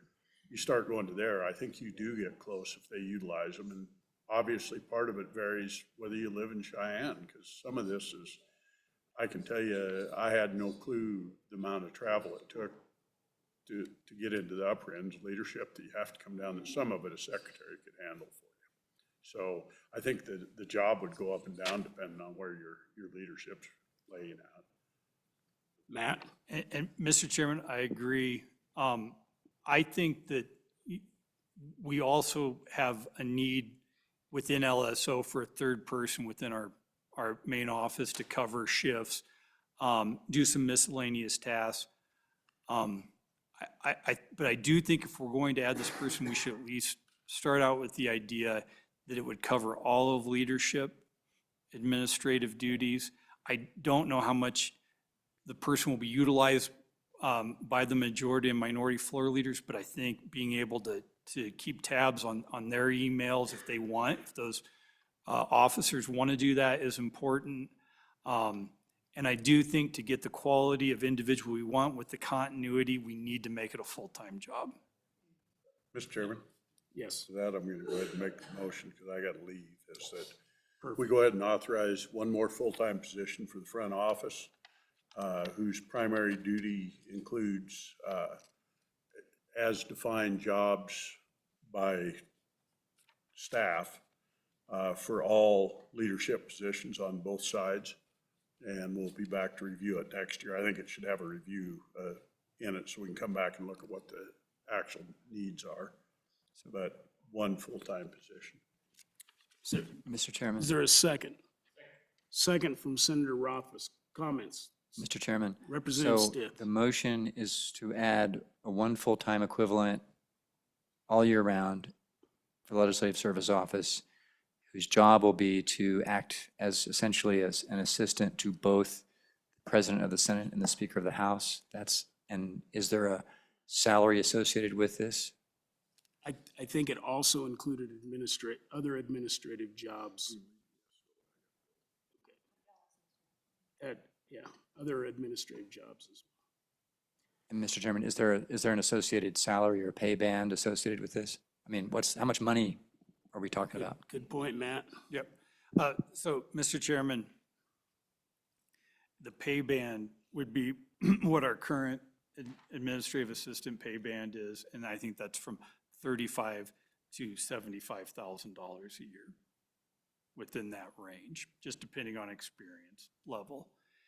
And I think the other thing that's important to include in the motion is whether you want other legislative leadership to be able to utilize this administrative assistant as well. So the way I heard the motion, it was for other as well. But if somebody, since the bringer's gone, if somebody wants the second or anybody wants to amend that. Yep, okay. And Chairman Zwanitzer, I think you had a comment? It's a concern, and maybe how we address this, because we're all partisan and ideological, and so this position would still report through LSO. I guess my question is, there's a very fine line there on what's nonpartisan and ideological that some members of the leadership and direction they take, which is why we have kind of chief clerks, and those are just my concerns. Is there any shared concern on LSO's side that, if leadership were to direct this position to set up certain appointments or write certain speeches that would fall in the gray area of being nonpartisan and non-ideological? Matt, that's a good question. Mr. Chairman, Representative Zwanitzer, great question. Yes, I have that concern. You bet I do. And do I think this is potentially opening the door a crack on partisan staff? Yeah, I do. Yep. Will it require diligence? Yes. Do I think it's manageable? I hope so. Yeah, and I agree with Matt. It's just that I think the scheduling piece has got, I lean on my chief clerk at times when she's doing some, your job. I don't do it as much as I probably could, but it's getting too much. It's, and whether you do this or whether you have your leadership secretary from session become a more full-time position, I think you could do it either way, but a lot of it to me is scheduling and those times when you just need to get something done that you don't have time to do. Senator Rothfuss. I was just going to say, perhaps one thing that needs to go along with this would be a statement of expectations for that role for the leadership, to make it clear that what we're talking about is scheduling your calendar and things along those lines, not writing politically motivated speeches. Yes. I would never dream of asking that, but I can certainly see somebody dreaming of asking that. So it would be appropriate to set a scope of work that is in the nonpartisan administrative space and make sure that it's very clear that you're not to make asks that are outside of that. Otherwise, you're going to have to find someone else to do it. So would you amend your motion, since you're now the lead on it, just to include, that, just to say that this is for nonpartisan administrative work? I so amend the motion. It is nonpartisan administrative work. Okay, Further Senator, discussion? yes. Thank you, Mr. Chairman. So I am unfamiliar with how leadership secretaries work during session. And you offered that as an option for leadership to do if they wanted to continue to hire that leadership secretary outside of session. And I'm wondering if that, and this really is a discussion, throwing it out there. If we did allocate money to that leadership for purposes of paying that secretary, instead of turning it into an LSO full-time employee, just a random thought, and if that may not be less money, you know, to the institution, and we're not putting LSO in a more challenging situation, because I do anticipate that those secretaries will be used for political purposes to schedule and organize things that are really unrelated to the core purposes of the job, but are more in relation to campaigns or political events here in the Capitol, and not necessarily associated with committee work, but what can you not turn into that or exclaim to be?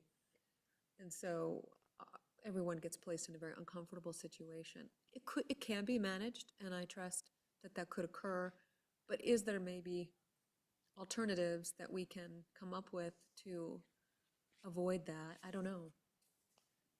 It's a good, I think it's a good question. I think that would be a path to travel down more if LSO also didn't need some staff in the office as well, right? I think we can kill two birds with one stone, but I think it's I mean, the leadership secretary during session, I know for like me, you know, and for all of us in leadership, they hand out a schedule every day, right? And they tell us, you know, you should be here, your bill's up next, you know, all these things. And then, you know, if you have a little thank you note you want to send to, all right, I even had them, you know, write notes to legislative members to say, you know, you did a really nice job on that bill, you know, and to try to send out little notes and stuff. So I think it could be done either way, but if, I guess if we have a need for more administrative assistance in the lobby. So Matt? Mr. Chairman, let me maybe respond first, and then I think Ellen will provide us with some really good background on what the leadership secretaries do during the session. I considered that, and I thought about, you know, do we just continue our current structure of leadership secretary during the interim? First consideration is, I don't necessarily know if the people we have in that leadership secretary position want to continue to do it during the interim. I think they like working during the winter and then, you know, doing other things during the rest of the year. Now, that's not to say we couldn't find someone to do that. But then the question goes to, well, who do they report to when in the Capitol every day? I mean, Ellen's not here every day. Katie is, but Katie's not in her chief clerk role every day. So I think that we would actually lose more control on what that person was doing if they weren't in the LSO main office to stay, you know, where within this bigger organizational structure. Now, whether that creates more or less difficulties, I really don't know at this point in time. This is, you know, we're kind of venturing into really uncharted area here. And I think that Senator Rothfuss is absolutely spot on with the need to really figure out what a statement of expectations for this role would be. My question is, responding to constituent correspondence. I mean, you know, in Washington, it's one of the main roles of staffers. Well, they've got talking points from the legislator of what they should be, highly partisan. Right, yeah, no, I mean, Mr. Speaker Director, I fully agree. I mean, I support us having staff. I mean, I think what is expected of us as part-time citizen legislators is getting to be very difficult to do or to do well. I certainly would appreciate somebody sending thank you notes to whomever I direct and, you know, responding to my constituents. So, I mean, I think we all recognize the incredible value of that. I don't know that I support paying a full-time LSO position to send thank you notes on your behalf to other colleagues during session. I appreciate you doing that and thinking about it and knowing you don't have the time. But I don't know that it justifies a full-time salary. AI can help with that. Just kidding. I am worried that I recognize the need, I agree with the need, I'm fine with funding the need. I'm worried it will be abused and we lose its value and its intent. I'll vote aye, but we need to circle back on this. Mr. Chairman, Yes, please, Senator Kinski. during session, my experience so far has been that the staff assigned for support has plenty of capacity. Actually, sometimes there'd be a little bit of downtime, but I didn't use them for writing letters or returning things to constituents. It was mainly just the scheduling and coordinating the scheduling and calling people to make sure that those kind of things worked. And then I didn't use them for any of those other things. And between sessions, I just handle all that stuff myself. I've got an iPhone and an office and a stack of thank you cards. I'd be worried that the person would be underemployed, frankly. Thank you, Mr. Chairman. Thank you, Senator Kinski. And I think that's part of the report, right? We find out how much time is put in. I just got one other thing I want to say is, as I've gone around to a lot of speaker events, leadership deals, and we don't want to be like other states, but even the next smallest state, even like Montana, the speaker will have a partisan staff and a nonpartisan staff. And I have not found anybody anywhere where the speaker or the president didn't have some staff during the year. In fact, they can't even believe it when I say it. I mean, I may not need one all the time, but there are times when you need something, some help. Anyway, Senator Rothfuss. I was just going to say, getting to Senator Kinski's point, this obviously would be, in my opinion, an insufficient role as a full-time, which is why I think it's really essential. There's no way they'll be sitting idle if they're in the front office of LSO. And while priority number one might be this role, I suspect their plate will always be full with other priorities to make sure that they have that full-time workload. So I think that's the best approach, is ensuring that it's a full-time LSO staff that is obviously has that well-defined set of expectations, keeping away from partisanship, but then has, as part of their routine, they're part of the culture of the LSO, which is steadfastly maintaining that objectivity. So I think it's a nice approach to achieving the objectives that you're laying out and that Senator Driscoll laid out, without hopefully going down the path of concern that Senator Nethercott has. But we do need to keep an eye on it. We need to make sure that we're responsive. Agreed. Any other representatives want to? Thank you, Mr. Chairman. As I'm thinking through it, there are multiple roles that LSO is doing now that are in that kind of gray area that we could unload onto a different person, like the session evening special events schedule. Like, is it really LSO's job to be coordinating which lobbyists are having which receptions at night and lunches?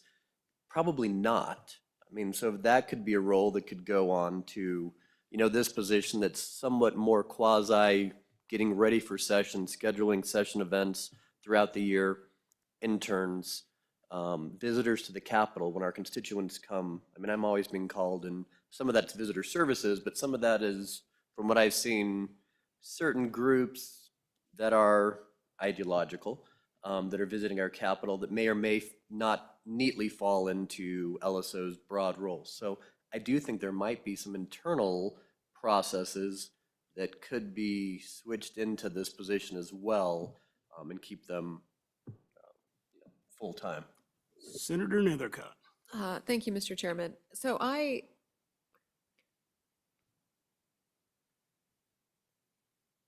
think that we need to direct Mr. Obrecht to do some work for us, which is to provide appropriate sideboards about what nonpartisan means. Because here's what I think and know will happen, and it will create a problem where leadership has a goal and with a particular bill or effort and wants to have a press conference, or as has been the trend in recent years, to invite rallies or press releases here at the Capitol, and it turns into political theater. And I have no interest in using the taxpayers' dollars to advance any leadership's particular agenda, right? Because that is partisan, whether I agree with it or not. And I just don't see that not happening in the coming years, in light of how everything is political theater. And everyone needs a press conference, and everything turns into a press release. We are just in different times, and I'm not sure we are responsible enough to handle this. Those are my serious concerns. And so I think that we need serious sideboards about how to make sure that the state's resource, the legislative's resource, is not abused, much more than kind of this conceptual idea of what we all subjectively feel is appropriate and what we all know we wouldn't do. Like Senator Kinski, his idea of how to use his legislative leadership secretary is different than others, right? He's not having them send personal thank you notes. You are, you think that's fine. All of which is pretty de minimis, but I can see that subjectively being interpreted very differently and creating significant conflict. So I think we need Director Obrecht, perhaps, with understanding how different legislative services offices handle this and understanding the distinguishing features between nonpartisan positions and partisan positions, and making sure that clarity is more well defined before we provide what could be a weaponized tool to this legislature. Good points. And on the thank yous, actually, the first one I got, I didn't even know I was sending thank yous until I got one stuck on my desk. So It's a good the secretary. leadership Good secretary actually does initiate it on all people that come to speak before the House, or all of the clergy that come. And so you just by nature, that's the only reason I ever knew that we sent out a thank you, right? Was because it popped on my desk. That's So, yeah. No, I think it's a good debate. Thank you, Mr. Speaker. I guess from my perspective, as in the position I'm currently serving in, our secretary did a phenomenal job of taking care of everything, all my needs. And I might have to agree with a couple of senators here, both Nethercott and Kinski, that I think there's room for abuse in this. I think it can go too far. I think that it could be a real point of contention if not handled appropriately. And I wouldn't support this until I knew exactly what that job description was. The necessity of it, I guess, from my standpoint, and I think as leadership, I know it gets busy. I understand that, especially I've not been Speaker and I've not been Senate President, but as Majority Floor Leader, I don't think I've had anything that I couldn't handle being a responsible adult to be able to make sure that I got my emails answered and my ability to be able to answer and know what meetings I'm supposed to go to and at the appropriate time I'm supposed to be there. And so I think that's part of our responsibilities. As far as being able to keep somebody entertained, I don't know what I would have done as Majority Floor Leader that I couldn't have, taken care of through the course of the interim. And so I just don't see the necessity of it right now from my own personal perspective. I can see that maybe potentially down the road, but I would have to have more information than what we have right now as far as a description of what that person would be responsible to do. And quite honestly, I think LSO and the lady that took good care of us in the House chamber did a phenomenal job making sure we were where we were supposed to be at the time we were supposed to be there. So I don't know that it's necessary right at this moment, in my opinion.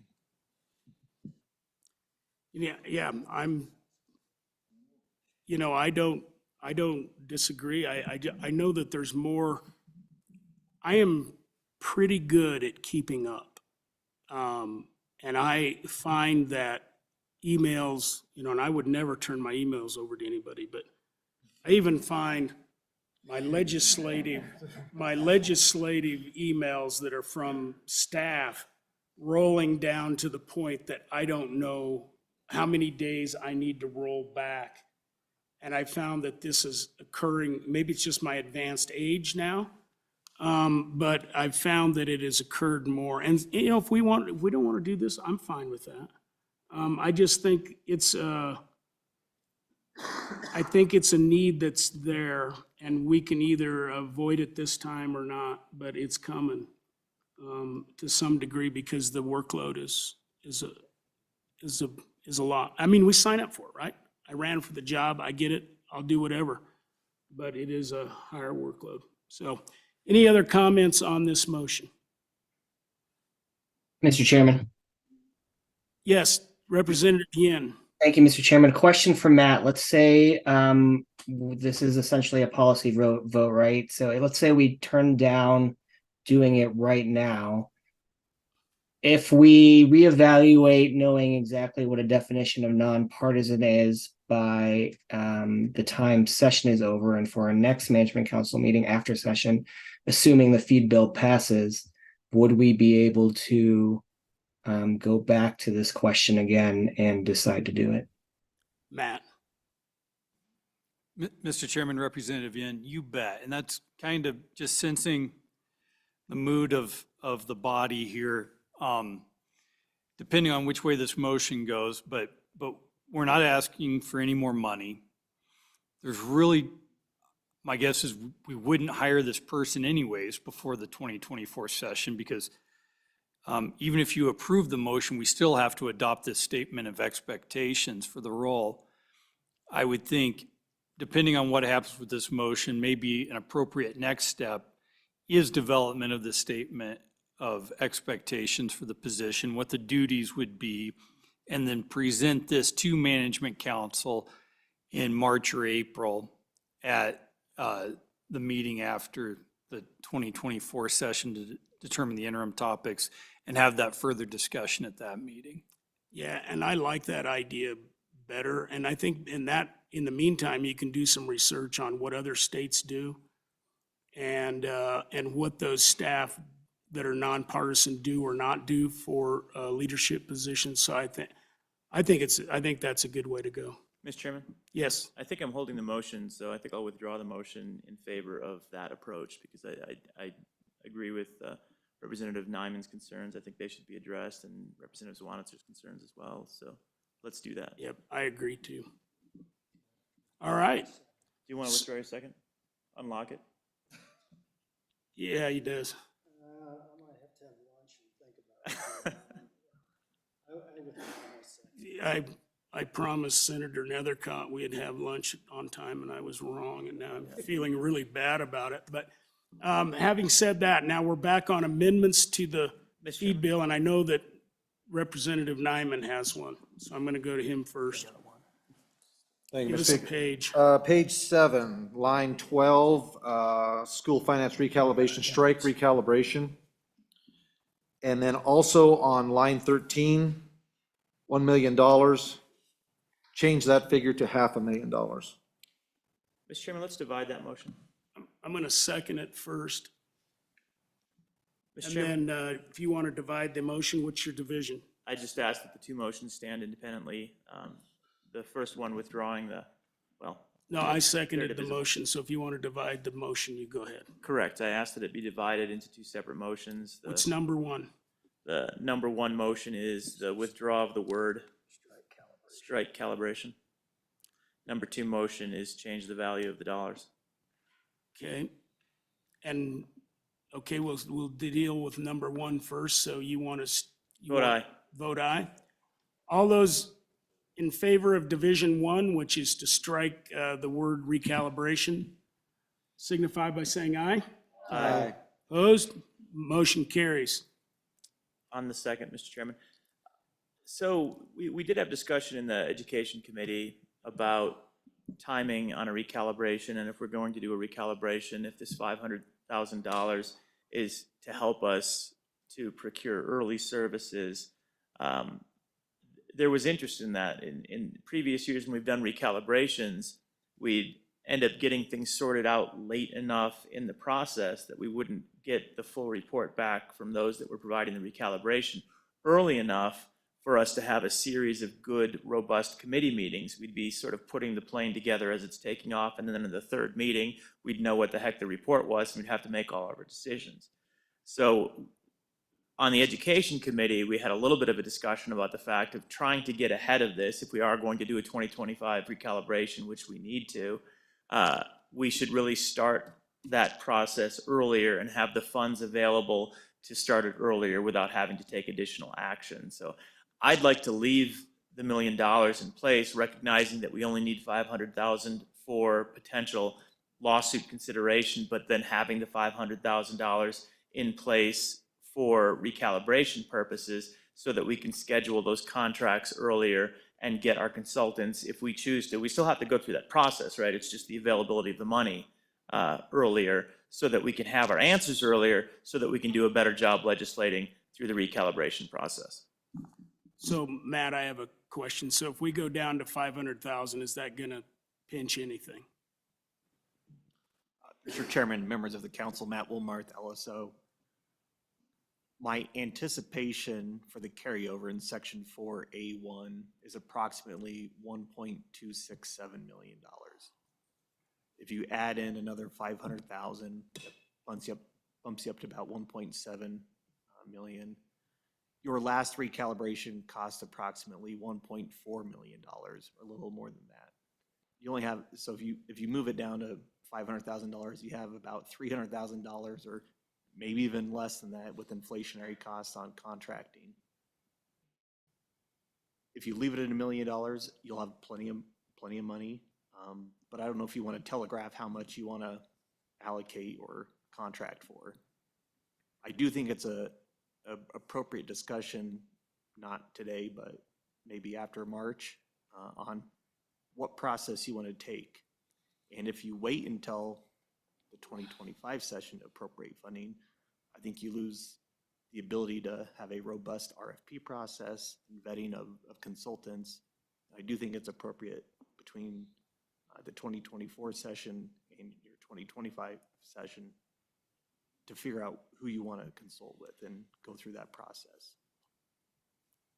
We did get jammed up last go around a little bit.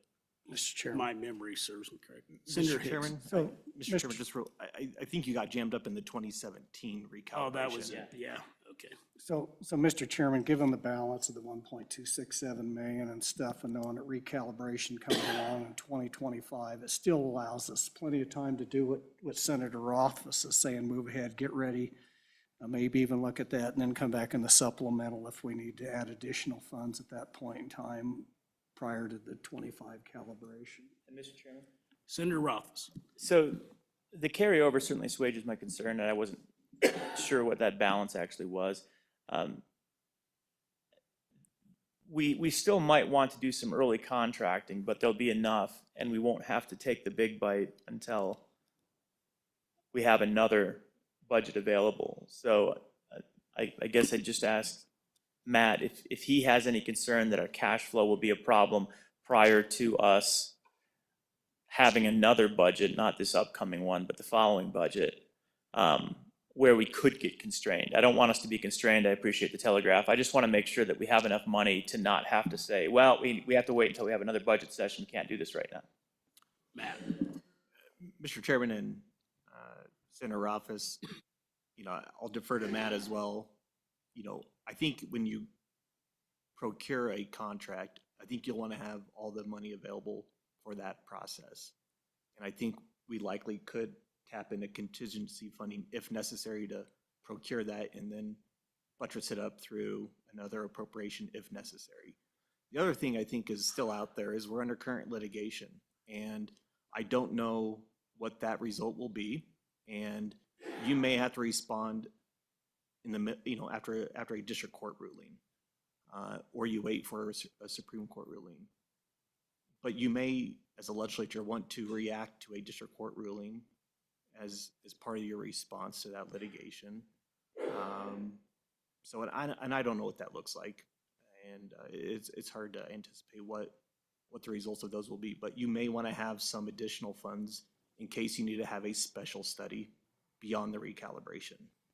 And that may come after the recalibration. So, you know, if you want to offer yourself more flexibility, you know, leave it at $1 million.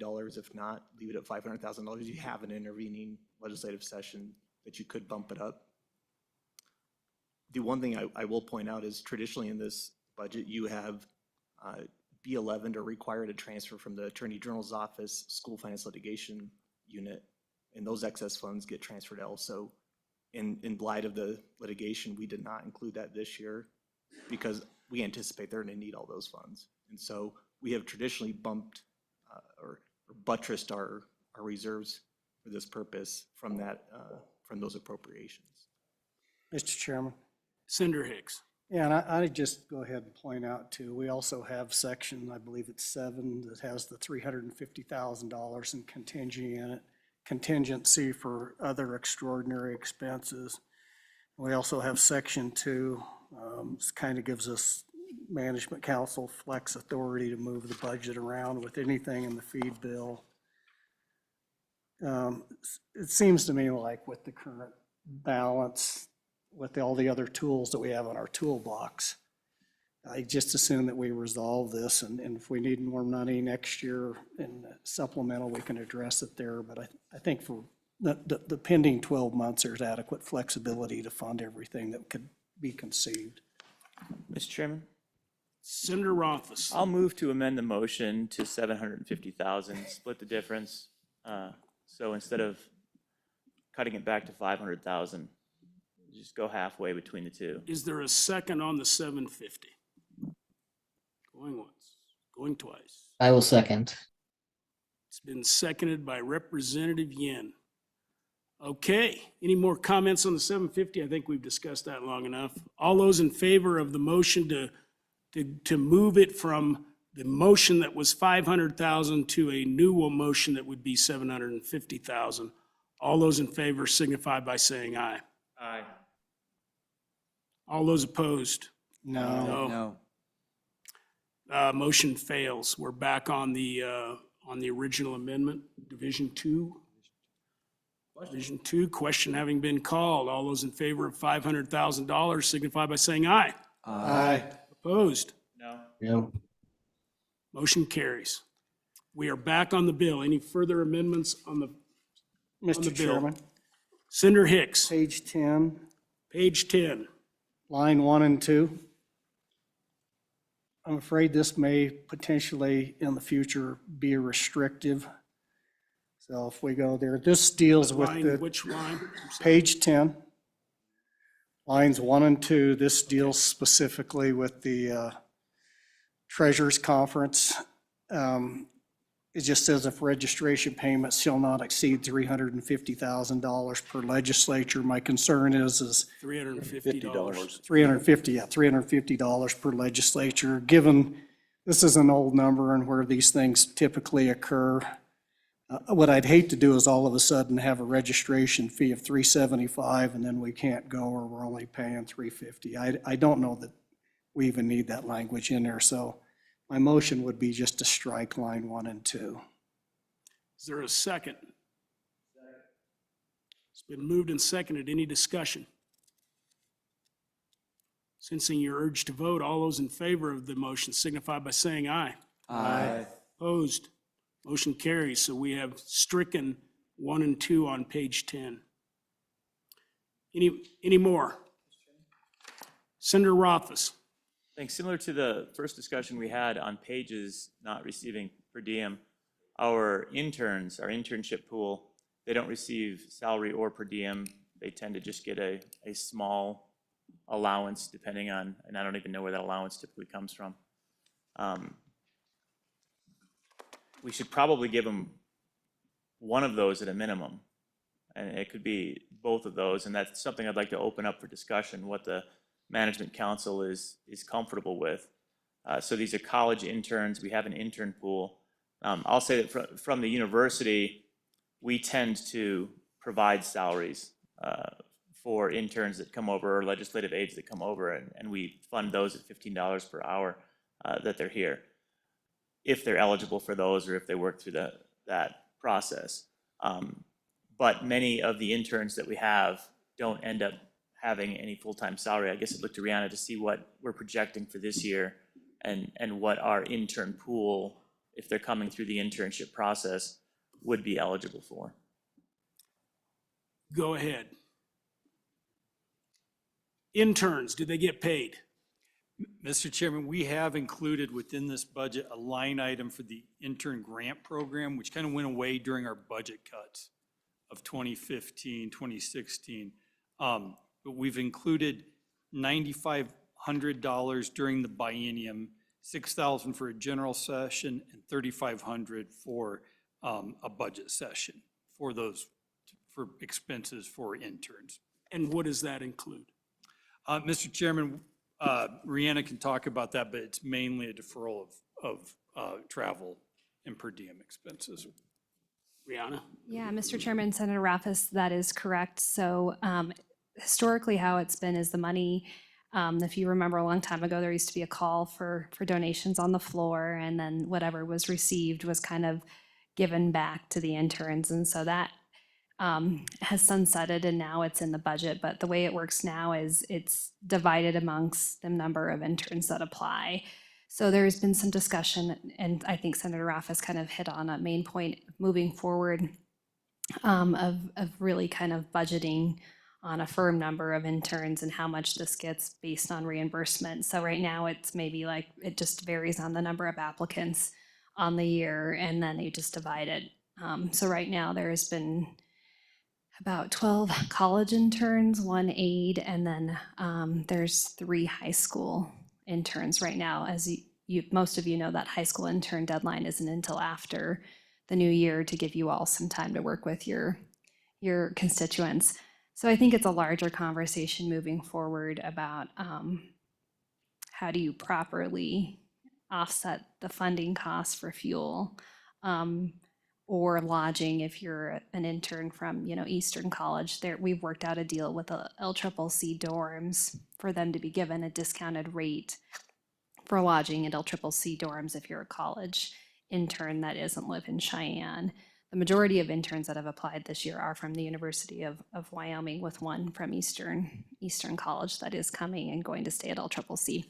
It kind of just varies, as most of you know, depending on the interest of the program.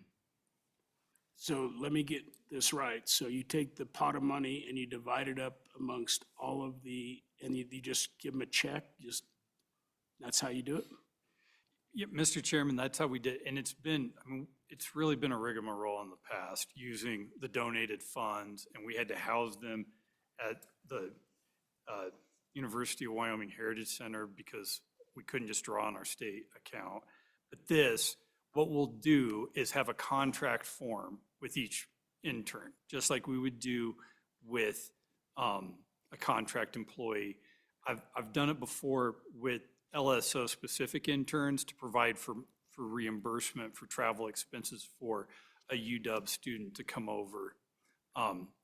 We'll do that. We'll figure out what the cost for each student is, and somebody who has to travel farther obviously will get more, but we can give a per diem amount too of what we think that will cost for them to help defray their expenses. So Senator Rothfuss, do you want to add to that pot of money, or are you sufficient, or is that pot of money sufficient? I don't think the pot of money ends up sufficient based on the number. I don't think they could get to, maybe they could, even up to mileage costs. Certainly not if they were staying here to cover the costs. But at a minimum, it seems like we should be covering their out-of-pocket expenses.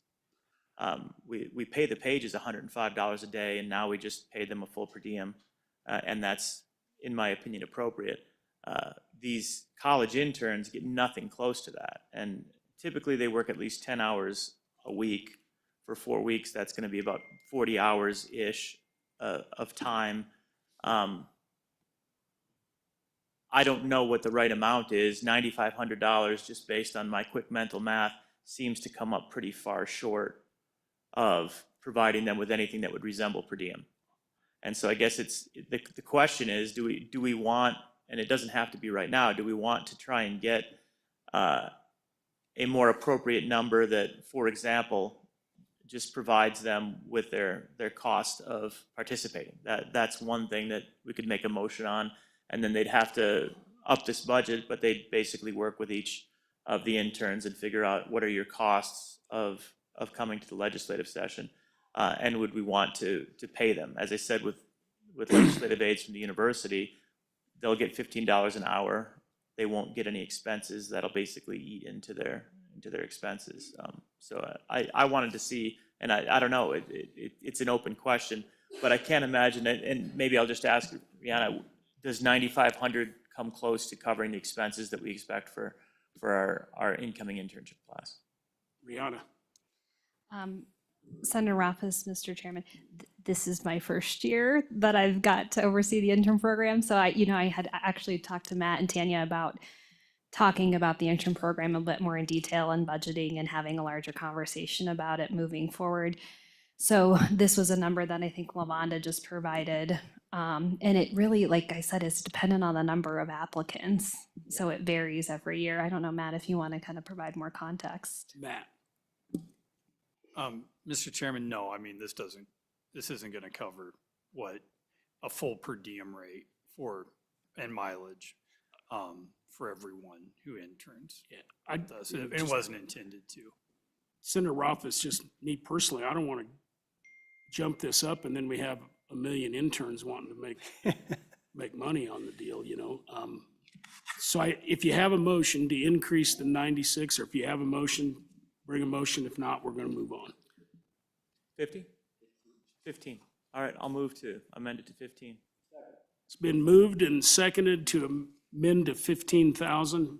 I don't think we need any more debate on it. Senator Hicks. Mr. Chairman, I don't need debate, but I need to understand the process of how interns are selected, because my understanding is I, as a legislature, would have somebody apply for an internship. And so my concern is we've had this discussion, it starts to look like partisan staff. So, or college. Well, no, there are no buts. Okay, and we're not going to do a back and forth here. We're going to quit that. So. Question. He's may not be done yet. So, Senator Hicks, are you finished? Mr. Chairman, there's no reason to have a rhetorical debate on this. Just vote it up, vote it down. But I just want to express my concerns with the way interns are selected. Fair enough. All right. We're just going to vote on it, up or down. All those in favor of the motion to go from the 96 or whatever it was to 15,000, signify by saying aye. Aye. All those opposed? No. Motion carries. All right, any other amendments on the feed bill, on the legislative budget? Any other amendments? Any other amendments? Matt, we have some cleanups that we didn't get, so. Right. So, Mr. Chairman, it would be to include on on the general administrative support above the line, to increase that by $43,200 for our AV maintenance contract, and then also for the Power by software program. Right, for the fiscal. Yeah. The fiscal. Right. Yeah, okay. I think Representative Stith wanted to make that motion. So moved. Is there a second? It's been moved and seconded on the recommendation on the 43,000 and on the whatever, how many, was it 16,000 or something, my memory? That's a total number, is $43,200 for both those. For both of those, expenses. okay. All those in favor signify by saying aye. Aye. Opposed? Motion carries. Any more amendments to the legislative budget? All right, so roll call on the budget. Mr. Chairman, excuse me, on 24 LSO 364, the legislative budget, as amended, Senator Hicks. Senator Kinsky. Aye. Senator Nethercott. Senator Rothfuss. Representative Nyman. Representative Stith. Aye. Representative Yin. Aye. Representative Zwanitzer. Aye. Vice Chairman Driscoll. Excused. Chairman Summers. Aye. 9 aye, 1 excused. Did Senator Driscoll leave a vote on the budget? No, Mr. Chairman. Why don't we leave it open to allow him to vote on that budget? All right, the budget has passed, and now we will take a lunch break for, so was it an hour? Looks like it was an hour and a half. Let's go till 1:40. So break till 1:40.